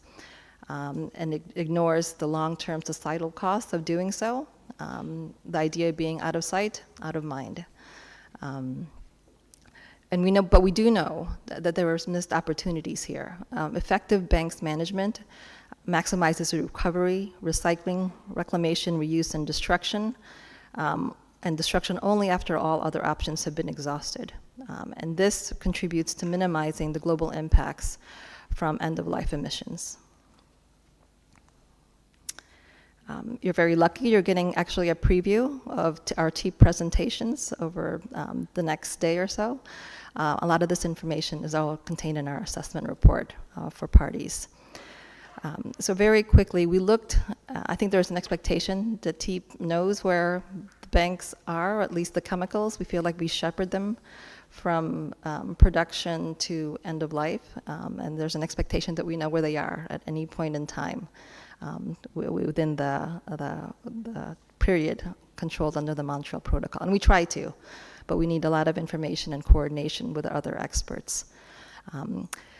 So in our 2022 report, and primarily in the Medical and Chemical Technical Options Committee portion of our assessment, we looked at the estimated ODS and HFC banks, particularly in the refrigeration, air conditioning, and heat pump and foam sectors, those primarily with significant uses of ODSs and HFCs. And this graph shows the sort of quantities in kilotons of those over the time period 2010 to 2050. The middle yellow bar is HFC 134A. The substances below that are other HFCs. You see that they're growing. You see especially HFC 32 and blends using HFCs.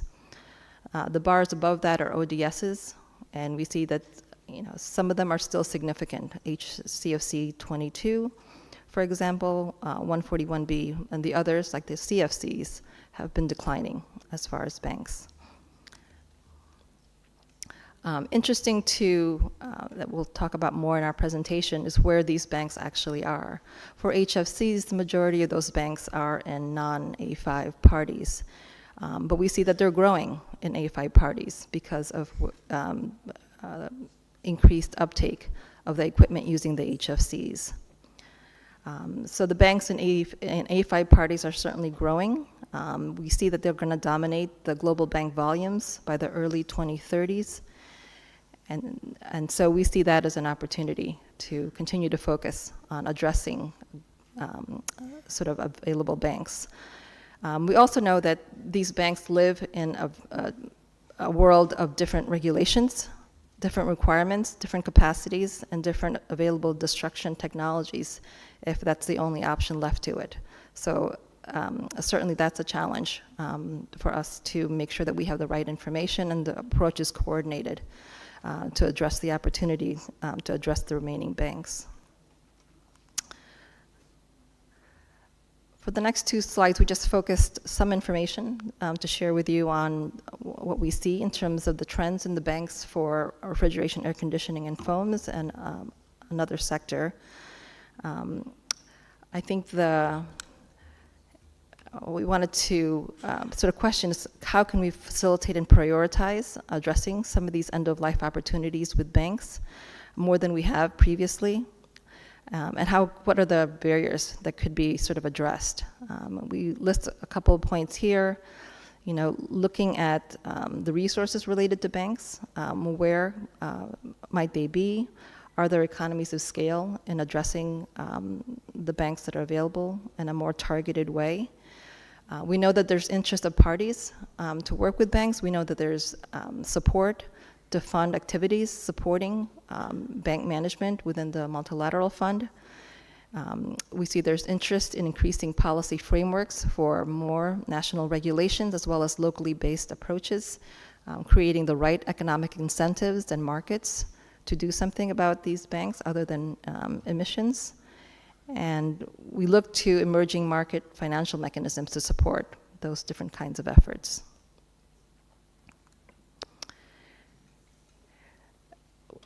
My last slide focuses on another sector we don't typically think about, but the fire suppression sector has an active bank, a much smaller bank, but certainly critical.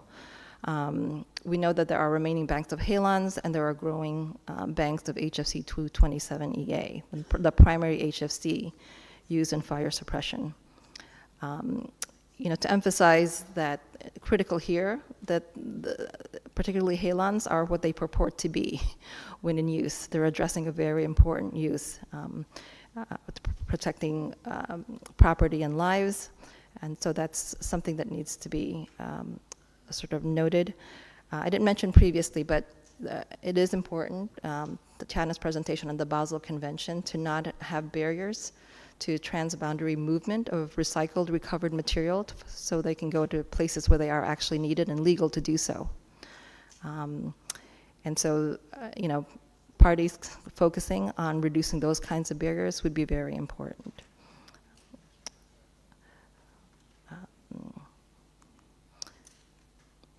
Oh, sorry, that concludes my presentation. Thank you.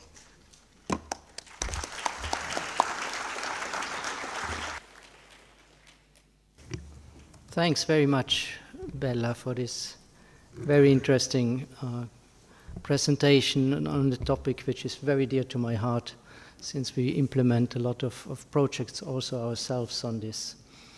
This presentation gave us an excellent overview of the problematics of ODS and HFC banks, also highlighting the long-term societal costs that are implied.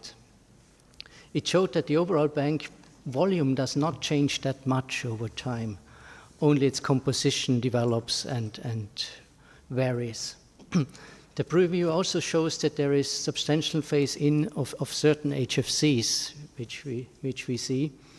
And therefore, I would also like to remind parties that the cheapest sound management of banks is to avoid it in the first place by choosing future-proof options and alternatives that have neither a climate nor an environmental impact. We also heard that it's not just the refrigeration and air conditioning sector that builds up banks, but also the fire suppression sector, even when much smaller. Thanks very much for this overview and very, very good input. So last but not least, I would like to introduce briefly Professor Hu Xianxin from Beijing University, advisor to the Chinese government, already at the podium. Thanks very much. Professor Hu is going to discuss the questions whether emissions from fluorochemical production processes do matter. The floor is yours. Thank you. Thank you. Thanks for the invitation, and I'm proud of part of the session. And you just heard our colleague, not this session and also this morning, mention the banks is very important and the feedstock issues also important. My presentation will be slightly different to the feedstock issues because I know just Bala just mentioned the banks issues. So my title of the presentation is do the emission from fluorochemical production process matters. So you probably read the several papers. You know, you see the bottom of the slide, and there are many papers mentioned. Some minor ozone depleting substance or some HFC, PFC just emitted because of the fluoride production process. And this chemical basically is minor, I would say is minor substance. But if you know the fluoride chemical process, maybe it's too small, the slide, okay.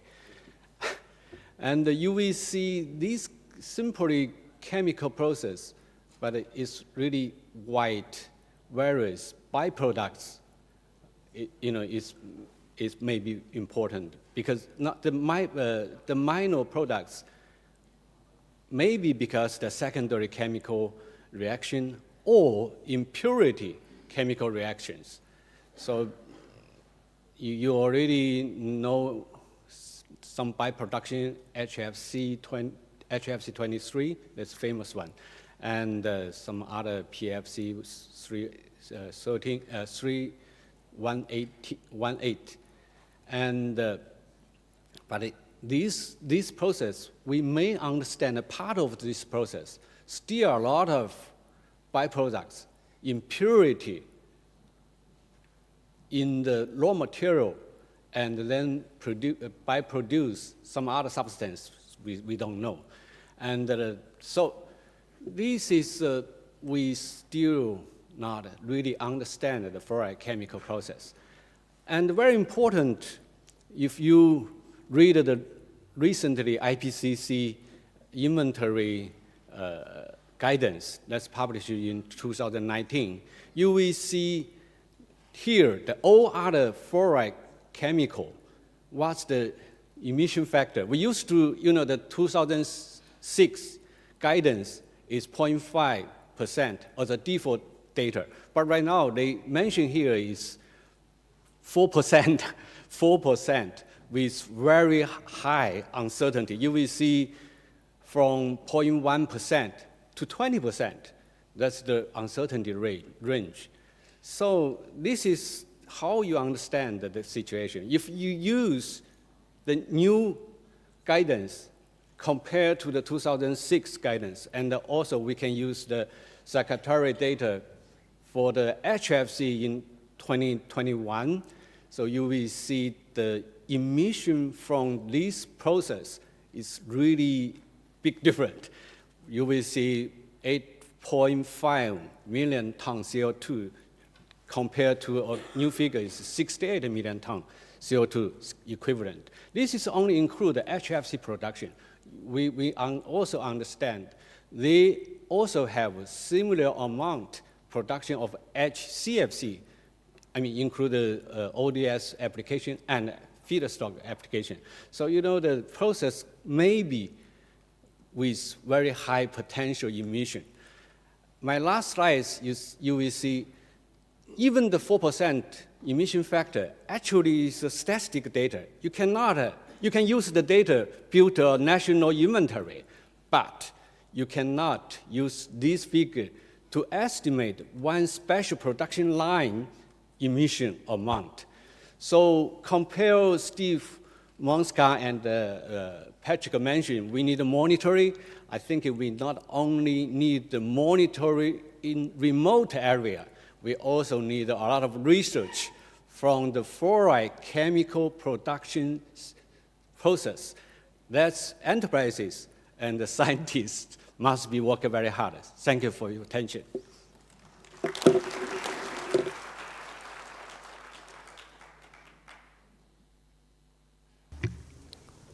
Thank you very much, Professor Hu, for this excellent overview. And it's a lot of data, I would say. Professor Hu concentrated very much on the question whether emissions from the fluorine chemical production processes matter. And after his presentation, I believe the answer is yes, especially when the new IPCC guidelines are used. But we also heard that the uncertainties are huge, and therefore monitoring is key. So with this, we are at the end of the presentations and the short inputs that we have had foreseen. And I would like to give the floor to the audience, to the parties and other organizations that might be interested to raise questions. So for the moment I see 3 requests on the list. Mozambique would be first, Kuwait and Armenia, also India is joining. If I could ask you to identify yourself and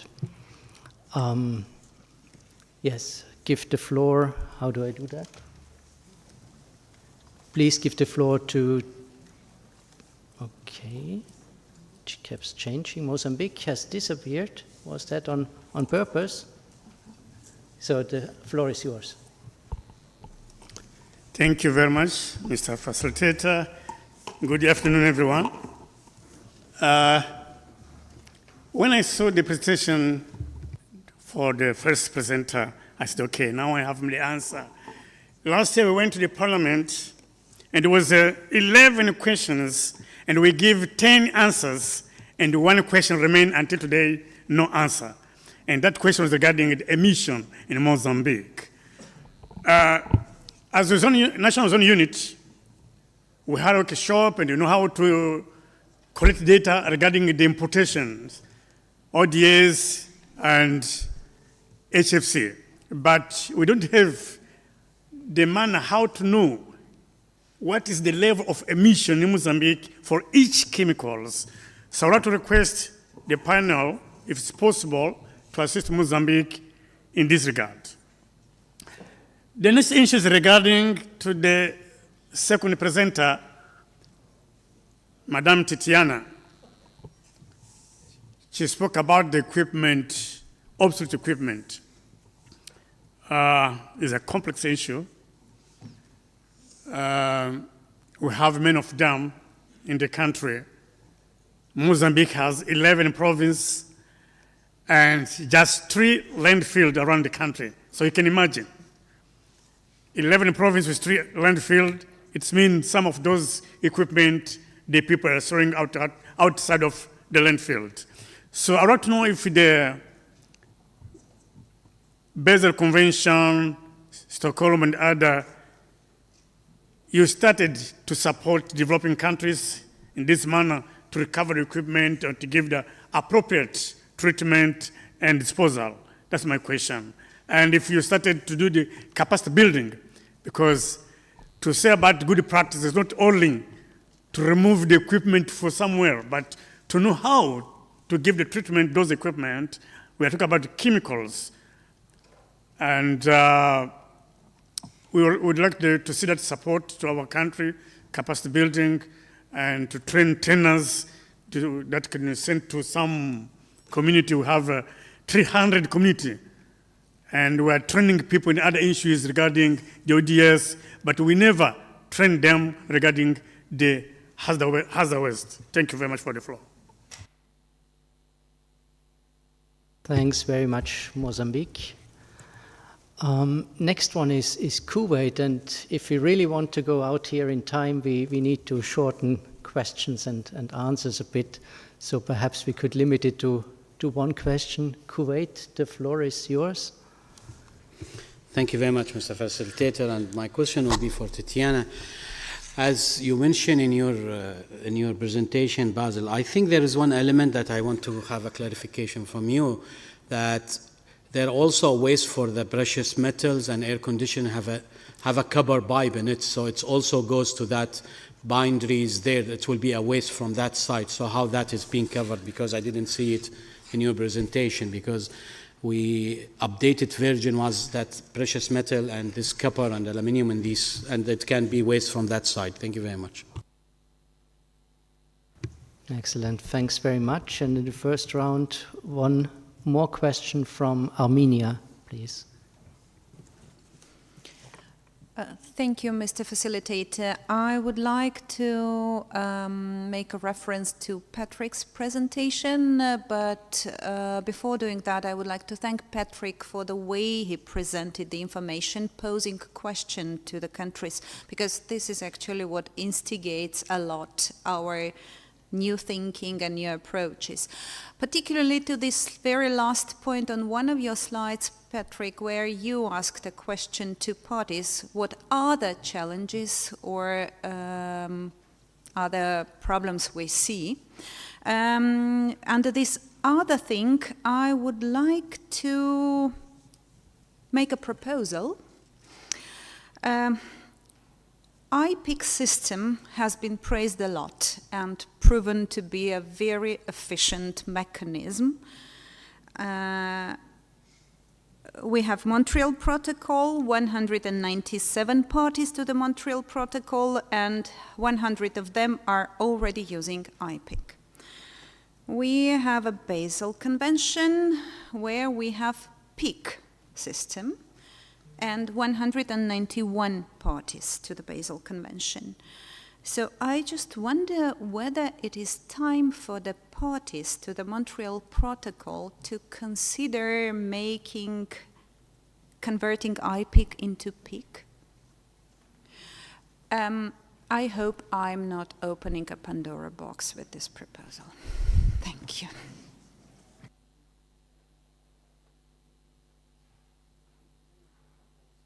Thanks very much for this. So I would like to start the round of answering with Steve. I understood that correctly, the question from Mozambique, whether it's possible to monitor emissions of each chemical. Understand that correctly?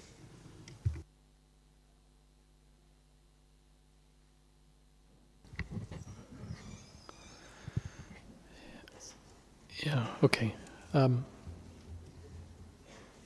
Thanks for your question. There's a number of ways that emissions can be estimated for different countries, and it starts with inventory-based analysis, and also can include measurements of the atmosphere. And to understand the gaps in the world's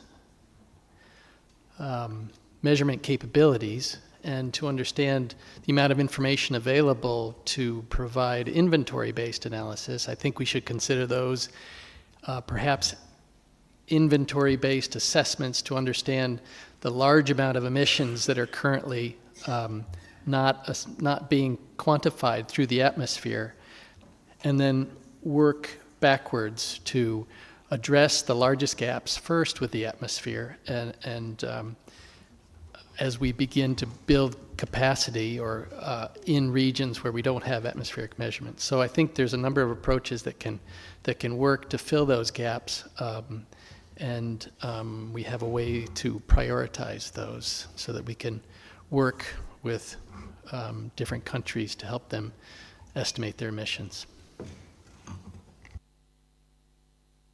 Thanks very much for this. Then there were two questions put in front of Tatiana. One was on obsolete equipment and capacity development for hazardous waste from Mozambique, and the second one regarding precious metals and how it's also handled by Kuwait. Thank you very much for your questions. And I think I could probably cover both questions in one answer. Well, first of all, you might have heard about the waste hierarchy. So sending the end-of-life equipment to the landfill is probably the least preferred option. Why? Because electronic waste, including the white goods such as old refrigerators and so on, they consist of various complex materials, metals, precious metals, rare metals. In some equipment you even have gold and silver. Well, I'm talking about more iPhones, but overall e-waste. So by sending this type of waste to the landfill, you're basically throwing away resources. So, and from that point of view, waste hierarchy starts from the reuse, recycling, resource reclamation, and only as a last resort you do the landfilling or disposal. But because the e-waste is a complex type of materials, it's very important to dismantle, to recycle what you can, and then do all this type of operations.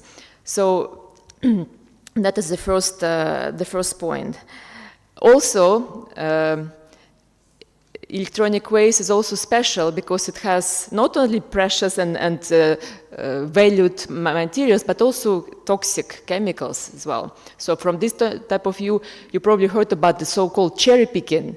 This is where, especially in developing countries, this is where, let's say, collectors, they pick only a type of parts of e-waste which they can sell, and then the toxic stuff they're being dumped and they pollute environment. So that is something to be avoided. So yes. So now, in terms of what can be done, of course there are various projects, there are trainings being organized under the Basel Convention, and here I would like to separate, let's say, the knowledge about technical issues and what technologies to use and what is the best available technologies. And from that point of view, there is a whole range of environmentally sound management technical guidelines available under the convention. So this is what is approved by parties. This is, for now, we can say that this is equivalent to international standards. And on the other hand, indeed, capacity building, training, and projects. So there are many opportunities within the Secretariat, but also with other UN organizations, as well as, I know the GIZ, for example, also very active on electronic waste in some African countries, and so on. So there are opportunities and for training, and also now that there is e-waste amendments have been adopted just last year, we'll be doing more activities on e-waste to prepare parties, but also to parties as the competent authorities, but also customs. We would like to work more with WCO on this issue, that customs also will be more aware about this upcoming policy changes with regard to transboundary movement of e-waste. Thank you. Thanks very much for that. And then at the end of the series, there was the proposal to harmonize systems, and Patrick is going to tell you whether this would open the Pandora's box.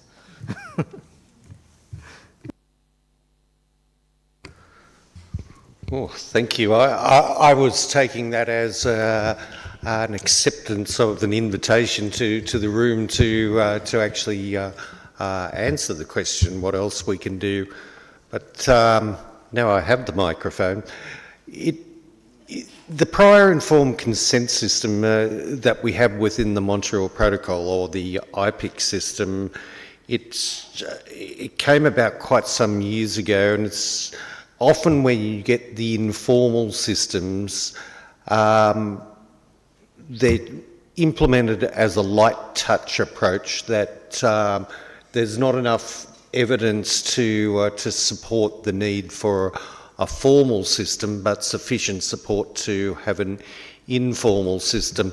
I know domestically, when we look at bringing in regulation, the first thing that we look at is the alternative, whether there's market mechanisms, whether there's informal systems, and often after you have an informal system, it either works or it then provides the evidence to say, well, it's worked to a certain extent, but if you want it to really work to closer to 100%, then you have to look at a formal mechanism. So look, I think it's something that indeed could be looked at. I guess we have to work out, as you say, there's 100 out of 197 or 198 countries that have joined up to it, and then to see, well, do we need to go further on that? But it's well and truly worthwhile asking that question, can we get a better result if we go further?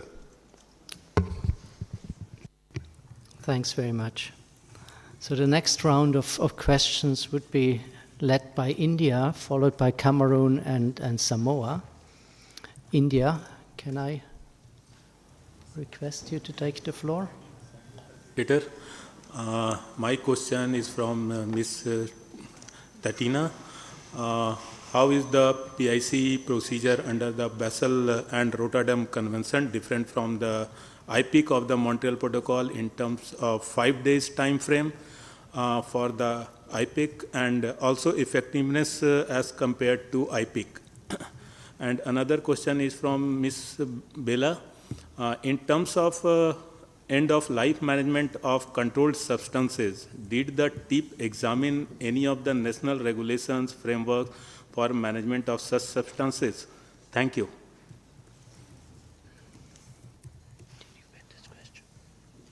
The second question was, did TIP examine national regulations as it relates to...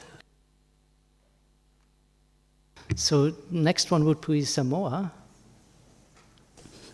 Thank you, Mr. Facilitator. I have a question for Tatiana. We're currently implementing refrigerant recovery operations with the old equipment and so forth. You mentioned that it could be considered as waste if the equipment contains hazardous waste. So I was just wondering, is there a verification process to actually confirm that the refrigerant is in the appliance for you to consider it under the PIC system to be approved? And to what extent do you consider as hazardous? Is it just referring to the refrigerant, or would you take in consideration oil, the flammable installation materials as well? Thank you. And the next one would be Spain.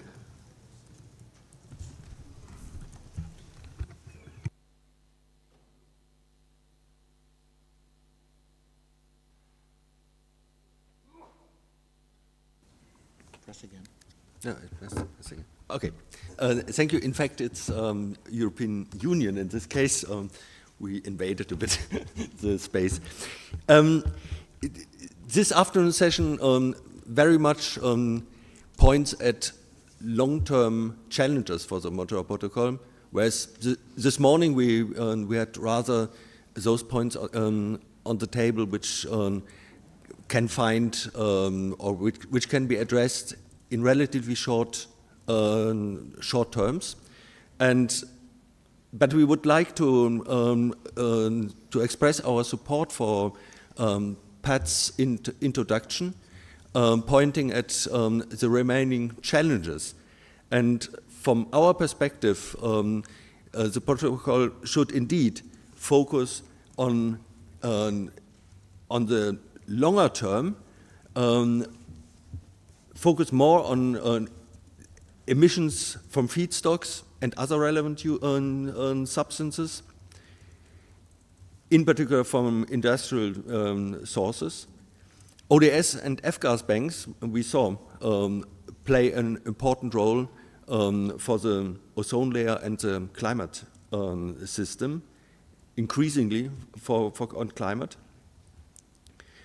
But there are also other substances relevant to achieving the objectives of the Vienna Convention, but which are not controlled by the Montreal Protocol.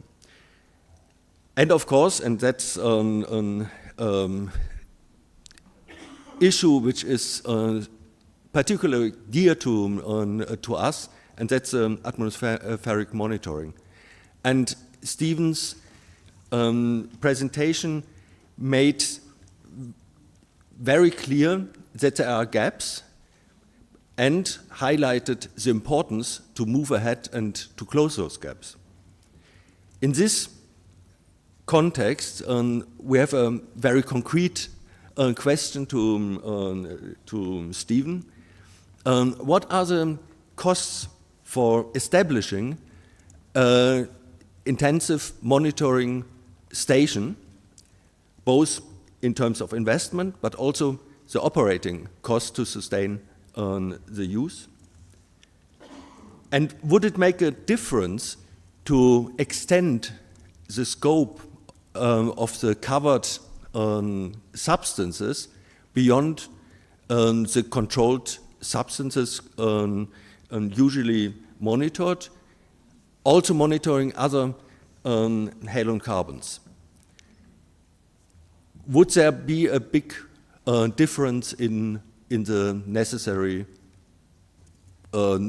funds for enlarge such a system? Thank you. Thanks very much. So the second round of questions. Understood. The first one goes to Tatiana from India.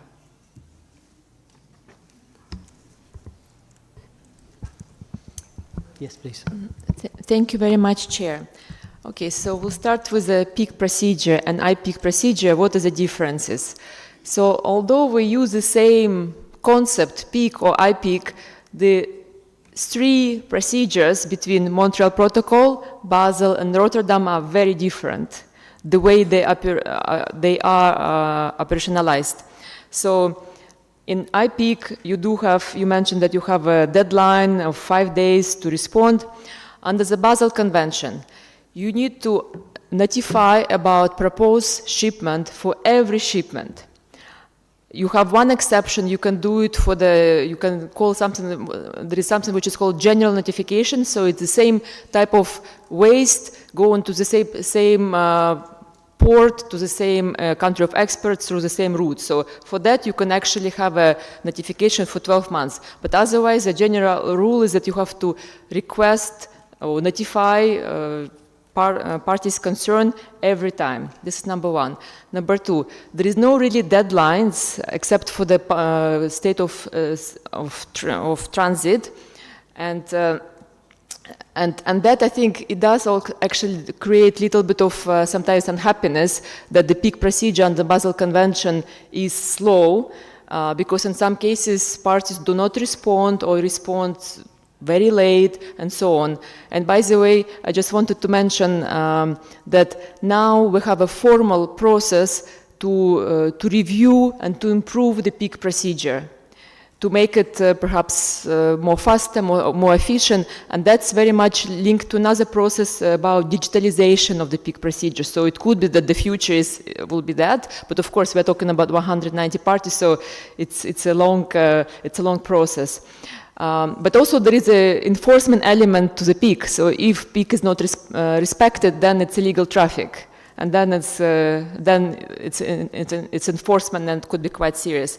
Now for Rotterdam, it's completely different. So you ask for the you ask for the opinion of a party whether you want to or not import this chemical only once.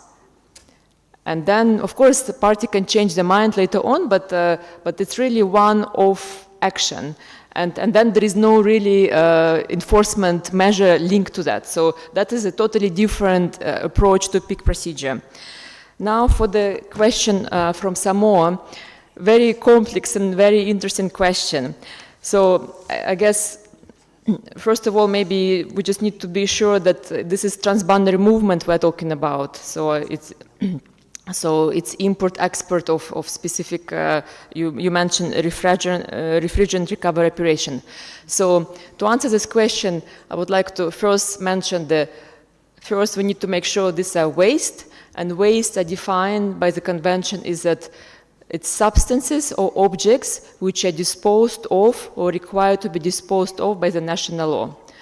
So here we're talking about intention and then disposal. So I think when we're talking about this recovery operation, this is part of the actual disposal, so under the Basel Convention. That is the first point. The second point, you need to determine whether it's a hazardous waste or not.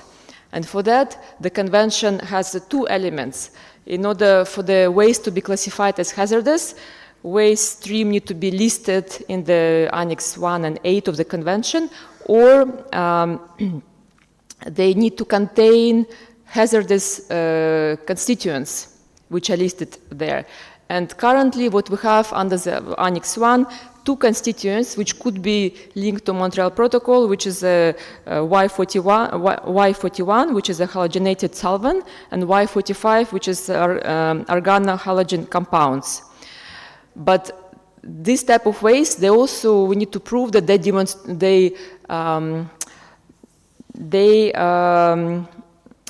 possess hazardous characteristics. And in this case, it would be ecotoxic. So back in 30 years ago, parties actually discussed that, whether this type of compounds would make such waste as ecotoxic and would be hazardous. And then it was basically no agreement between parties. And so overall, it's really based on your national interpretation, whether you would consider that as ecotoxic or not. I also would like to mention that currently, again, we have another process to review annexes. And there, what is, I think, was quite interesting, that we have a amendment proposal from European Union, which proposed to clarify this entry Y45 to specifically include CFCs as one of the hazardous constituents, and also to clarify that ecotoxic would mean that this waste would be hazardous. And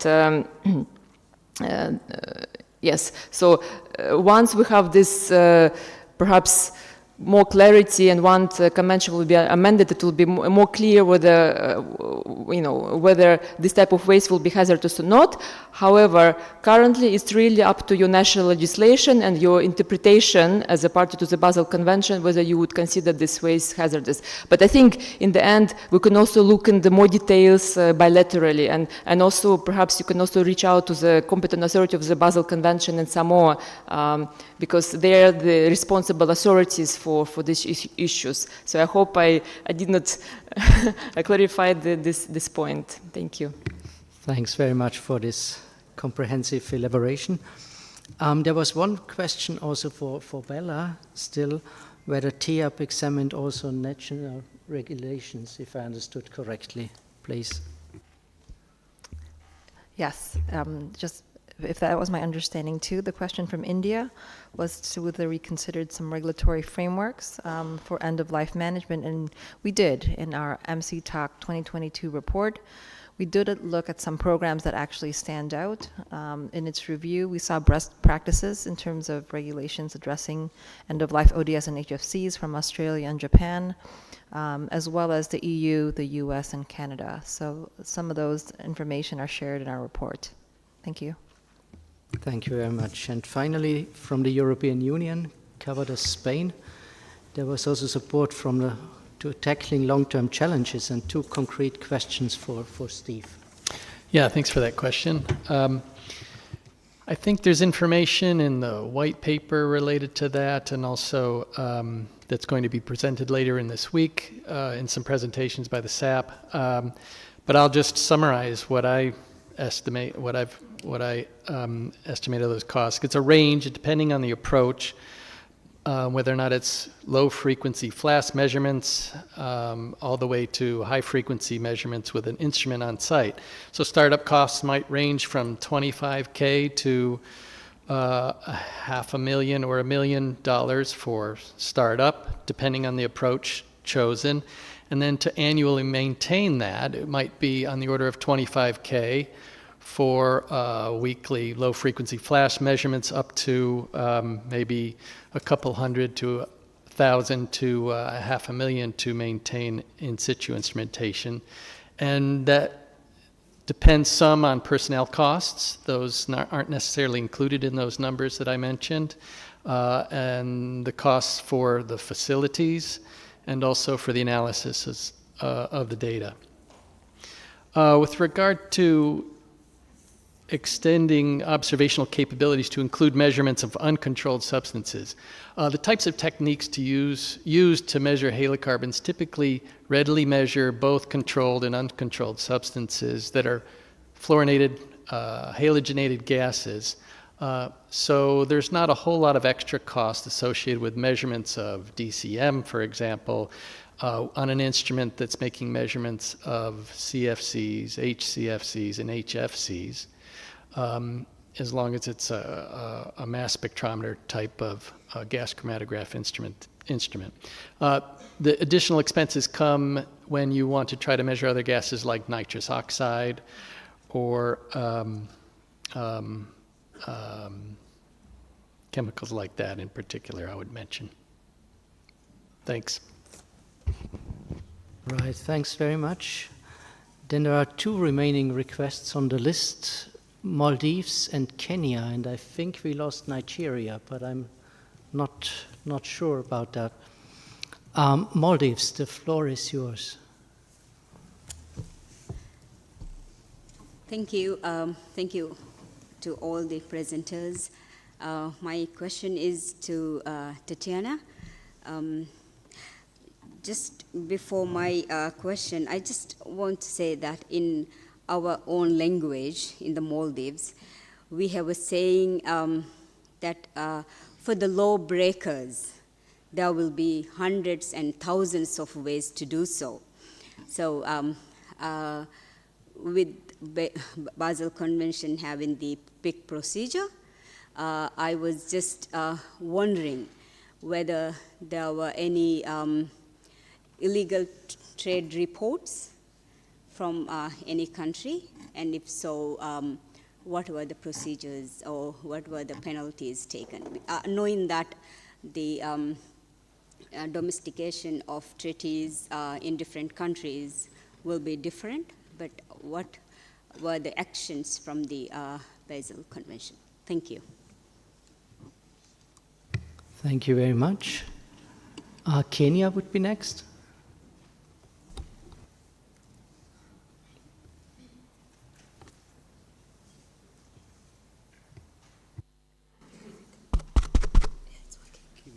Hello? Okay. Thank you very much, Mr. Facilitator, and thank you for the presenters. They presented in an excellent way. So I have a small question to Tatiana. Sorry. So we are aware that methyl bromide is listed under Copenhagen Amendment to the Montreal Protocol. And now today, we have heard that there is a proposal that it would be actually listed under one of the annexes in the Rotterdam. So we really want to understand, because we know if it is going to be listed again, maybe countries like Kenya will be sort of affected because they are still using it for QPS, and possibly the licensing regime will have to change because there are agencies that are really involved. So we really want to understand why this methyl bromide is being listed or relisted. It is being listed twice in international conventions and the protocol, so that we know the reason how we are going to handle it and how we are going to share the issuance of these licenses, because it will really affect us as a country. At the same time, I would like to know whether there is a plan to say now, since the methyl bromide has moved also to this PRS, is the Montreal Protocol going to be part of the shareholding in that PRS so that the name would change? Thank you very much. Thanks very much, Kenya. Now, next on the list is surprisingly Burundi, overtaking Nigeria.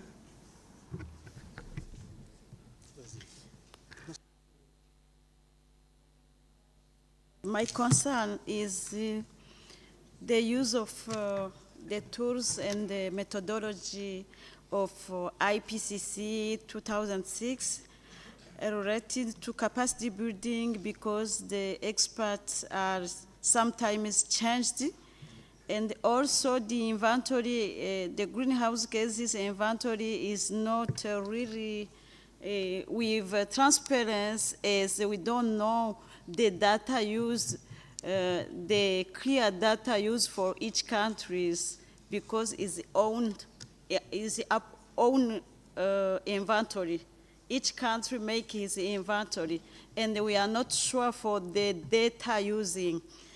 And for this, it became wondering for me, because we have to protect our planet, and a lot of convention is now expanding to climate change, Montreal Protocol, Stockholm, and Rotterdam, Minamata, until biodiversity, and until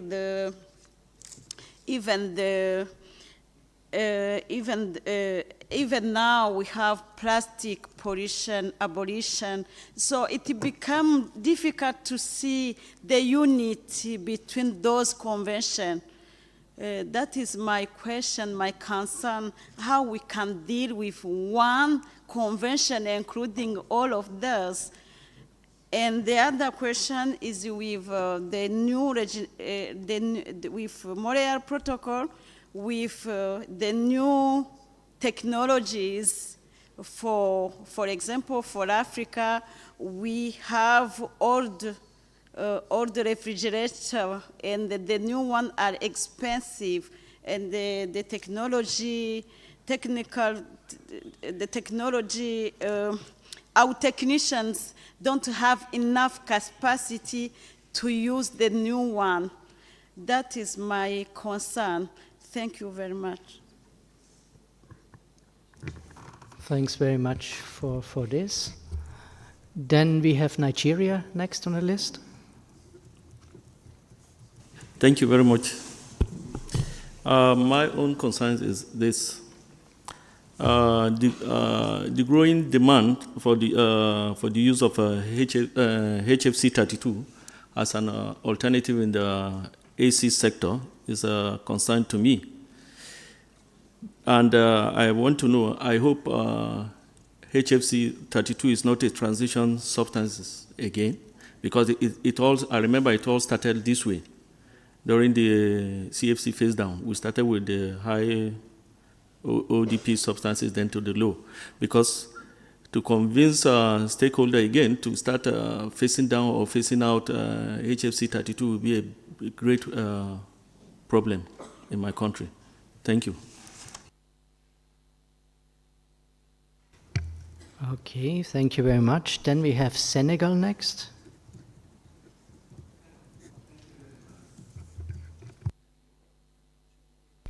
Thank you very much.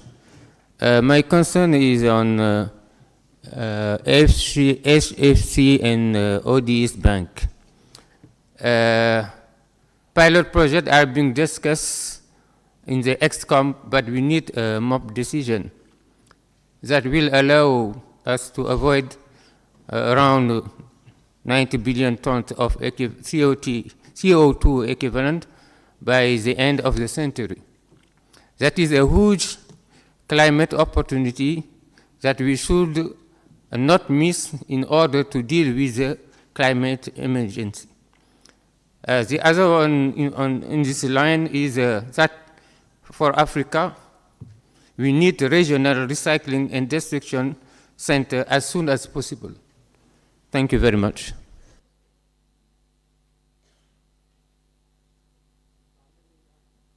And finally, last but not least, we would close the list with Cameroon, please. Thank you very much. I have two questions. One for Tatiana and the other for Bella. First one, when I saw the picture in her slide, this fridge, I was asking, what do you consider as waste there? Is it the equipment that's fridge or the substance inside? Because so many countries now are taking out the option of circular economy. How do you fit this into that sphere? The second question is addressed to Madame Bella. She actually said Helens 1301 and 227EA for these are extinguishers. But now the question is, it said that the Basel Convention has actually not allowed this reclaimed of these substances. I really wanted to have more explanation on this aspect. I don't understand what it meant by the Basel Convention was not really actually did not give this capacity for these two substances, especially for these extinguishers. Thank you very much. Thank you very much.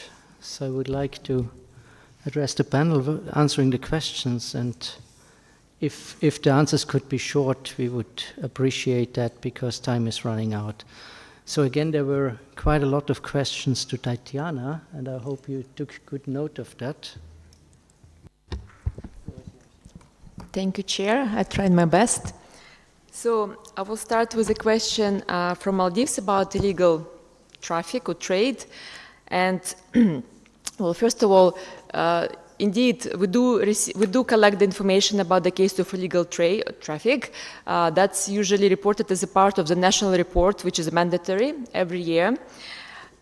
I need to say that information is also quite limited. And we also have a compliance committee which prepares scoping studies. And for example, we have a recent one for the data 2018-2019. And 70% of parties said that they did not have any cases of illegal traffic. And then those who did, the majority were from the WEOG, Western European and other countries. Then the next group was Eastern Europe. And then Africa had 0 cases.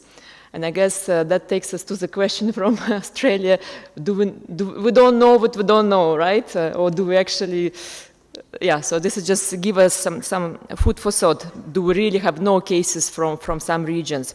But in any case, so e-waste and plastic waste are one of the top problematic waste streams. Now, how this type of situation, e-waste, case of illegal traffic have been resolved? So there have been several ways. One of the most frequent one is actually if it's a responsibility of exporter, then quite often that waste is taken back to the country of export or to the exporter. And so this is quite clearly regulated under the Basel Convention. You have other type of ways to resolve case of illegal traffic. Sometimes is that the waste actually did not even leave the port of the port. So you have a lot of intelligent work being done in some countries. In other cases, it's a civil law. You also have administrative fees which are being applied and to offenders, and the range of the fees also can be different from 5,000 to 50,000, and then you have 2 cases of imprisonment. So you have various ways how parties actually resolve case of illegal traffic. Now about the Rotterdam Convention, and I think it's good that we clarify that. Well, first of all, Rotterdam Convention is a trade convention. It's about information sharing. And information sharing about certain chemicals which pose threat to the human health and the environment.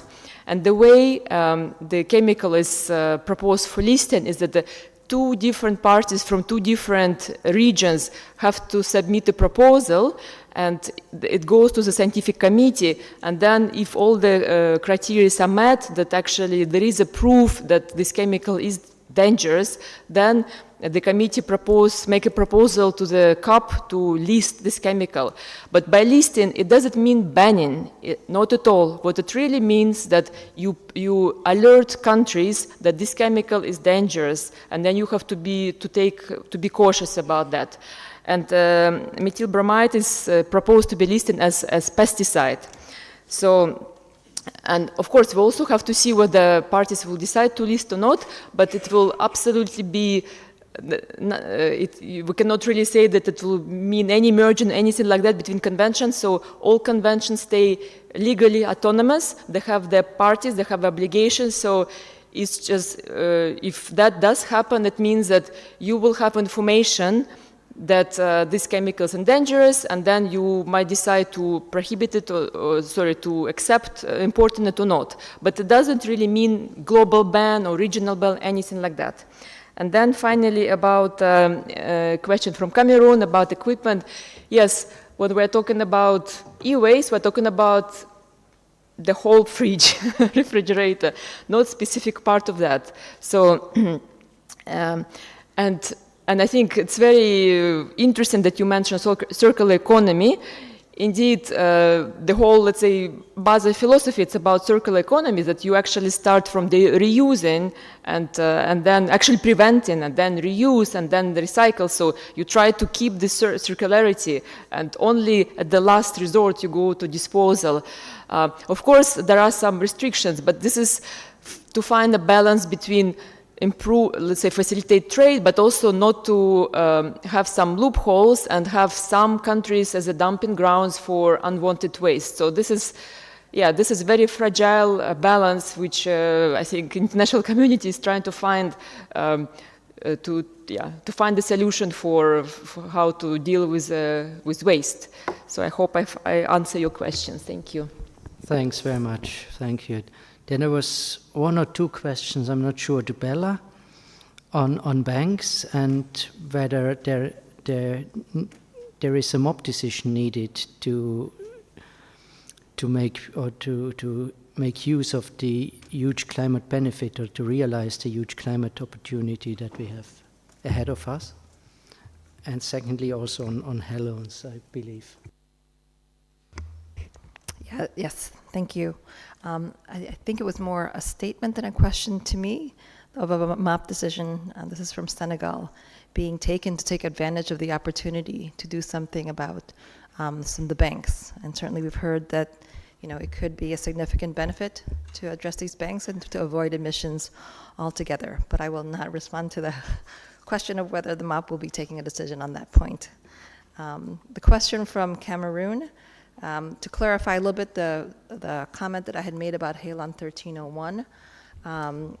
So I think the point there was that the importer or exporting country, we have heard of incidences where the recovered HALON might be classified as a hazardous waste.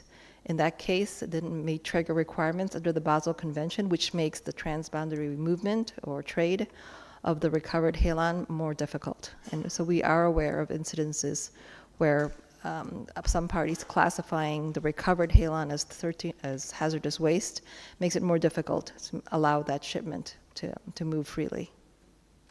Thank you. Thanks very much. Then I believe there was one for Professor Hu on tools and methodologies regarding the IPCC 2006, if I'm not mistaken. Okay, well, I will be quick. I think maybe this is not the case to talking about the transparency inventory for CO2, methane, and the N2O, a little difficult situation. But if we mention F-gas and ODS, I will say it's more transparency and more accuracy compared other three greenhouse gases. I always joke with my colleague in China because I will say our inventory greenhouse gases is much better than CO2, methane, and N2O because we mentioned, we have a year-by-year production consumption reporting to the secretary, and basically the consumption we built emission and the banks, Bala just mentioned, is a balance. So I will say the transparency or the IPCC guidance dealing with F-gas, if we include ODS, is quite good. And on the other hand, the new 2019 guidance actually also encourage to do reverse emission inventory. I think it will be getting better in future. Thank you. All right. Thank you very much, Professor Hu, for sharing that. And then I believe there are still some unaddressed issues, but I have rather understood those as statements. It was one from Burundi saying that the inflation of various conventions is of concern, and that we altogether need a way to address that as one and to see where the synergies are. But I'm not sure this answer can be really answered now. Equally, that the challenge to adapt to new technologies and its capacity building I think this goes quite beyond of the issues that we can address here. And then also there was a statement from Nigeria on the growing concern or the growing demand of R32 and your concern regarding this, and also that with R32 it's again a transition and we know already that it needs to be changed again. However, I don't think that we can address this at this panel here unless one of the panelists would love to do that. Then I would say, I beg for your indulgence, Nigeria. We are happy to address that also bilaterally if that helps. And with that, I would conclude the sessions, 3 minutes 37 over time. I apologize for that. But I hand over to the to the rapporteurs, I believe, if I understood. Thanks very much to the panelists.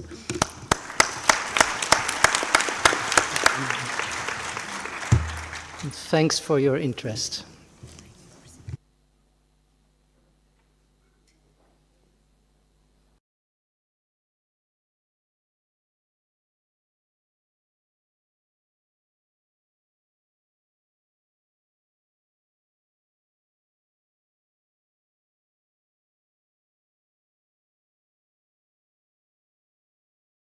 A few minutes so that the rapporteurs can give you their summaries of the different sessions. So if I may ask the rapporteurs for the 4 substantive sessions to please come up to the stage. They will be given 5 minutes each to run us through the key highlights and outcomes of each of their sessions.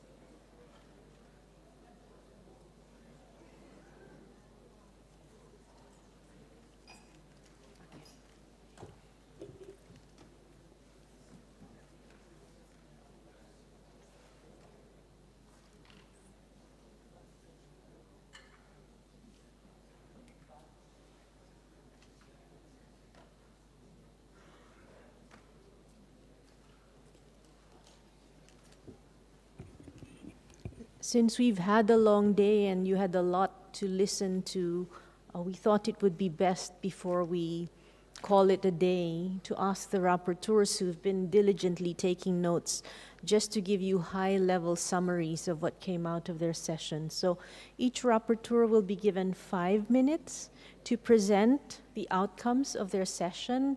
And as I explained this morning, we will then put everything together into a summary document that will be presented to OEWG, most likely on Tuesday morning. So without further ado, if I may ask Mary Ellen to please present for session 1. Thank you very much. So in session 1, we had very clear and concise presentations, followed by many good questions by the delegates. So I've tried to do them justice here in the following summary. So first of all, we heard that the scale and scope of global illegal trade in controlled substances is not known, and most likely it's much greater than cases reported. But from the data on hand, methods of illegal trade remain consistent, as does the main means of detection, which is customs inspection. Other actions, such as intelligence or post-clearance audits, are all commonly employed, demonstrating that illegal trade in controlled substances demands a multifaceted approach, as well as effective monitoring frameworks where government agencies, particularly customs, have the requisite knowledge and capacity. I think key to our session was that we heard there are tools to promote information sharing, manage risks of, and prevent illegal trade. For example, the Ozone Secretariat's database, IPIC, and their new online platform, World Customs Organization's Advanced Cargo Information. And also we heard that support is available to NOUs directly from the WCO and UNEP. And cross-checking with the existing regulations can help make these tools more effective in supporting identification of and processing cases that arise, such as rejecting unauthorized shipments.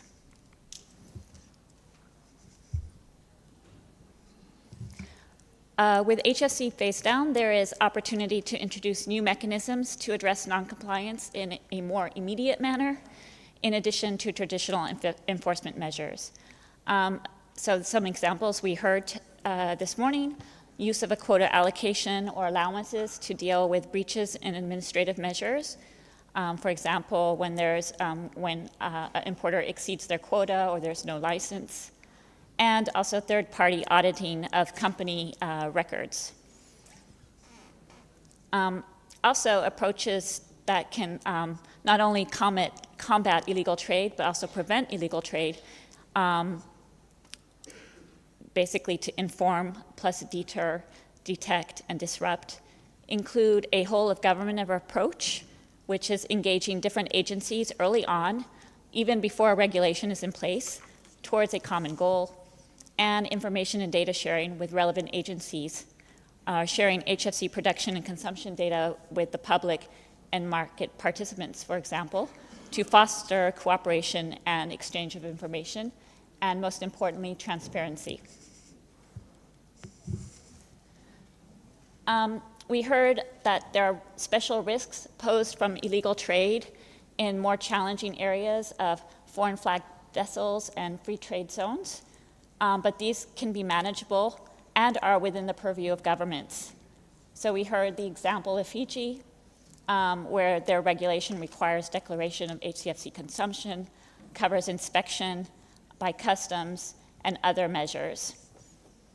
Free trade zones can enable illicit trade, so customs has the monitoring enforcement mandate to address this. There needs to be a balance between facilitating trade and development with managing risks to environmental compliance. Reporting and information exchange tools among parties, like the voluntary reporting through MOP decisions, are used more frequently and have been used more frequently in recent years, including for HFCs. There's a clear benefit of using these tools in preventing unauthorized shipments, and they can be used in conjunction with these new mechanisms and approaches that are being introduced by individual parties. But to conclude, there is room to improve. For example, we heard that IPIC UNEP is looking to streamline IPIC. There's room to standardize information requested under the MOP decisions, and then parties can avail of the guidance and the standards and experience available out there. Thank you.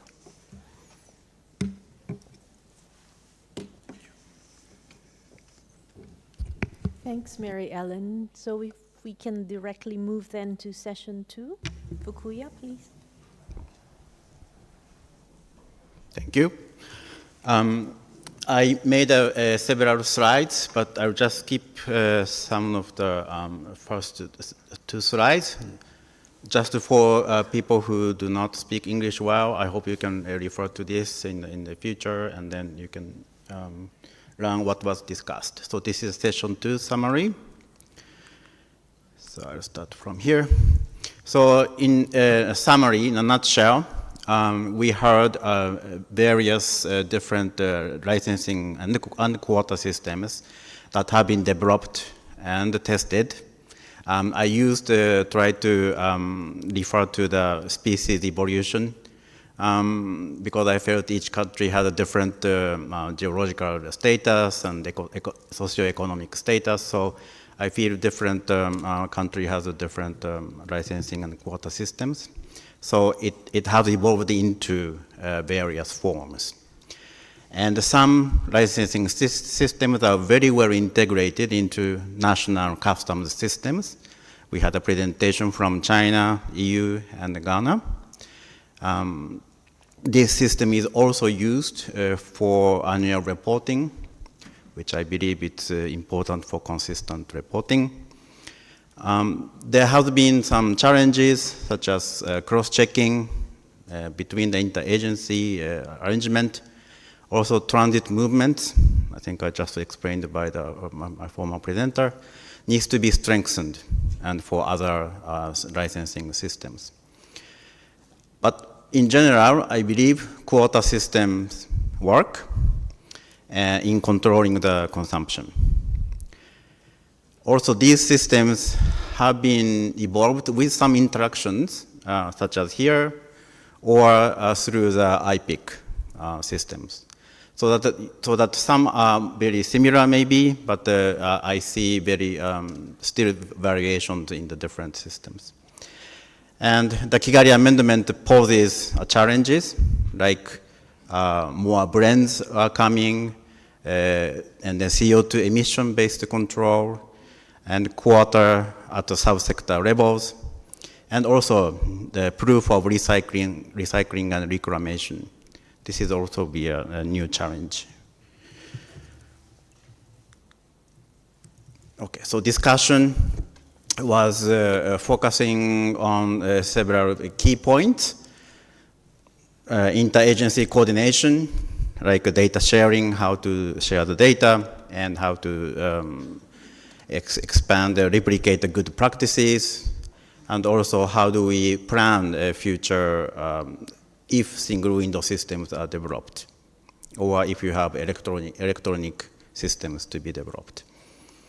And technical issues also, there are certain things to be sorted out, like purity criteria, CO2 equivalent or metric tons, or how do we define pre-blended polyol or substances containing such controlled substances.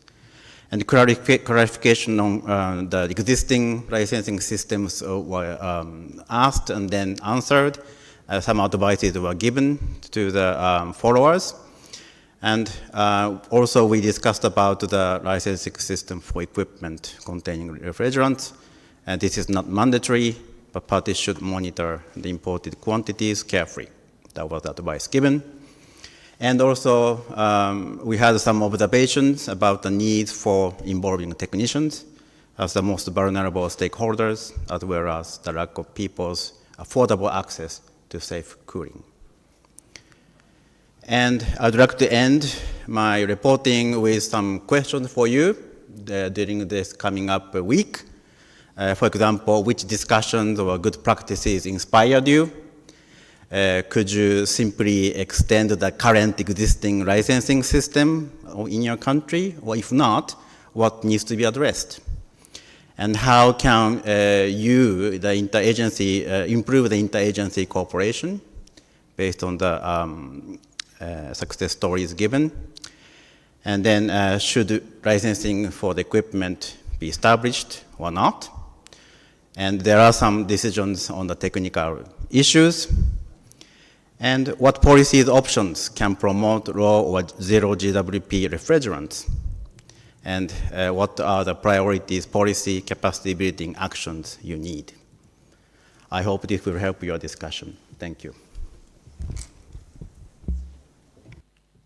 Thank you, Fukuya. So now we turn to Viraj for session 3. Over to you, Viraj. Thank you, Maria. These are some of the outcomes or messages that I gather from the discussion under the session 3, which is probably the longest session out of the 4. And so let me go straight to the first slide, please. The first one is that why we agree that the Montreal Protocol is like one of the most successful international environmental treaty, right, and through the compliance issue. But however, the assessment of the success of Montreal Protocol also help us to realize that sometimes there's unexplainable events that happen. So maybe in the future, the best measurement or assessment of the success of the Montreal Protocol maybe should rely on scientific evidence. This is the atmospheric monitoring. And we should think outside the box, that possibility of using new technology, either blockchain, artificial intelligence, for tracking emissions of controlled substances at production sites end user sites and at the transfer points, maybe this thing should be explored.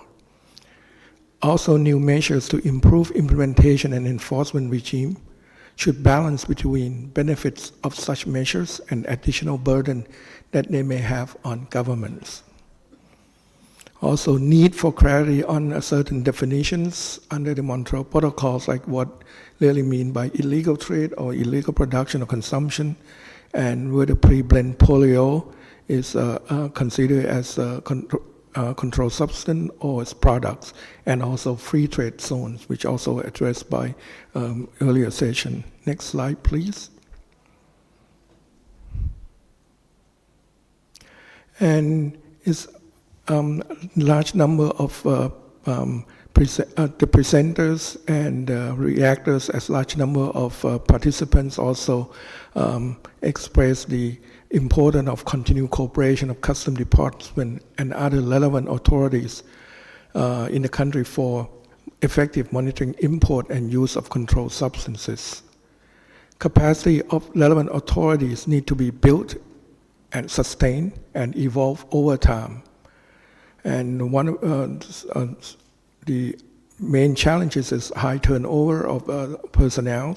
So one of the key issues may be the capacity and training activities should be mainstreamed into the national program. So this could be done regularly. Monitoring and reporting system should cover all stakeholders in some country. Even feedstock users are also subject to license. So the system should be robust and subject to verification or auditing where possible. And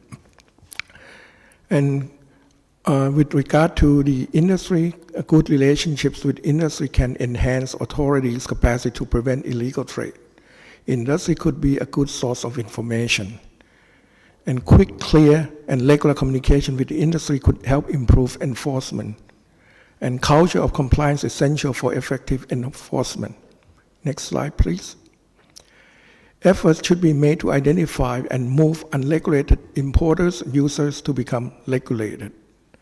And penalty for violations could be punitive and or non-punitive, depending on the nature and motivation of such violation.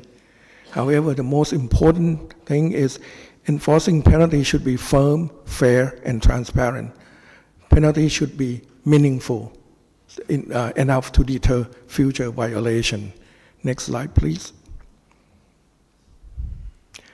Enhancing information on import and export between importing and exporting countries under IPIC program can help avoid illegal trade. Article 5 countries could learn from non-Article 5 countries on their experience, particularly on illegal trade of HFC and measures used for addressing illegal trade. This is already happening in non-Article 5 countries. Exploring synergies and linkages with other related ongoing programs like UN UNWES and Operation Demeter. And management of HFC phase down is more challenging, as countries would have to work simultaneously to maintain or sustain success of HFC phase out and to implement new HFC phase down measures. Lack of HS code was cited as one of the challenges, because lack of HFC code for specific HFC blends make it difficult in monitoring. Risk of backsliding to use HCFC 22, as this chemical is still produced in large quantity for manufacturing alternatives. And potential challenges to link the atmospheric monitoring data to the source and causes of emission, because some HFC are being used as a component in several HFC blends. Next slide, please. To cope with HFC phase down challenges, countries may consider licensing equipment containing HFCs. This was experience done in non-AF5 country. Selective bans on high GWP HFC where alternatives are readily available, and ban the sale of non-refillable cylinders. These are something like food for thought. And in the end, we like to end with be aware. We don't know what we don't know. This is from our Australian delegates. So dig deeper on market information would help us to know what we don't know. Thank you very much.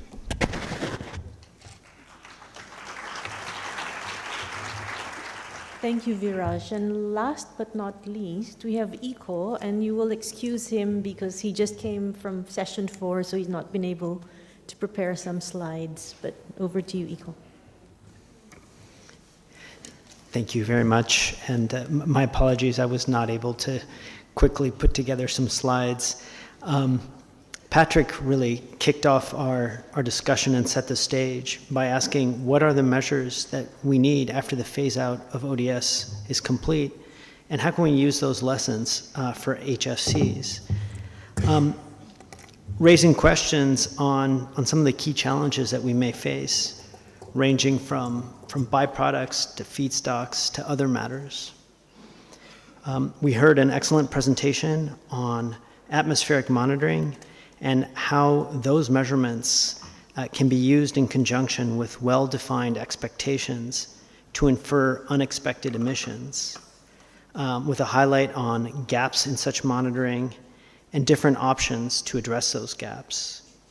We heard a lot about the Basel and Rotterdam Conventions, with a focus on the prior informed consent procedure and transboundary movement of waste, in particular electronic waste, and very relevant to us here, equipment containing controlled substances.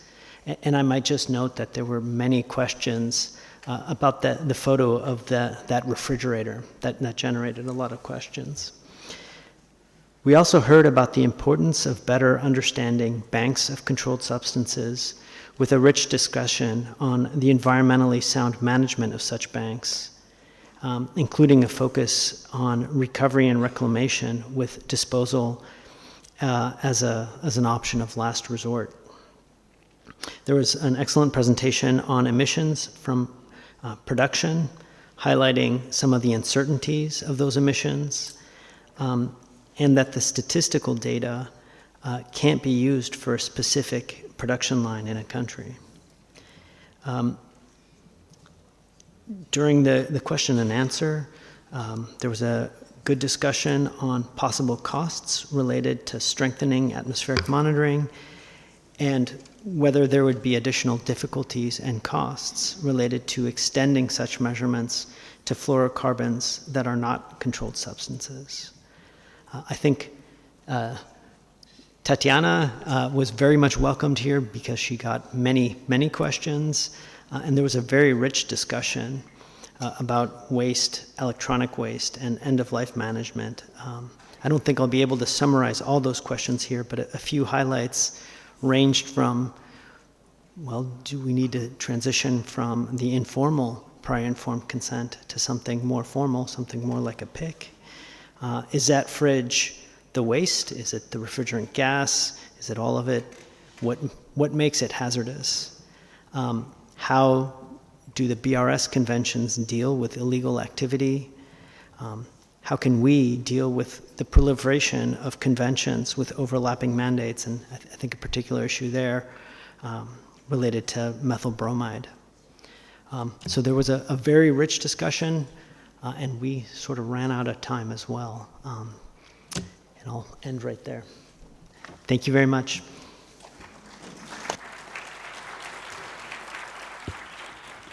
Thank you to our rapporteurs, and just a warning, I will have to speak to you for about 5 minutes after we end, so we agree on how we develop the summary. So just a few points. First of all, congratulations to everyone for your stamina and dedication for staying with us till the bitter end. Thank you very much to everybody, the panelists, the rapporteurs, the facilitators, and our colleagues from UNCC, conference officers and technicians. As I mentioned, we will try our best to produce the summary of the workshop in time for the consideration by the OEWG on Tuesday. But in the meantime, please enjoy the evening, and we'll see you back here tomorrow at 10 a.m. sharp. Thank you.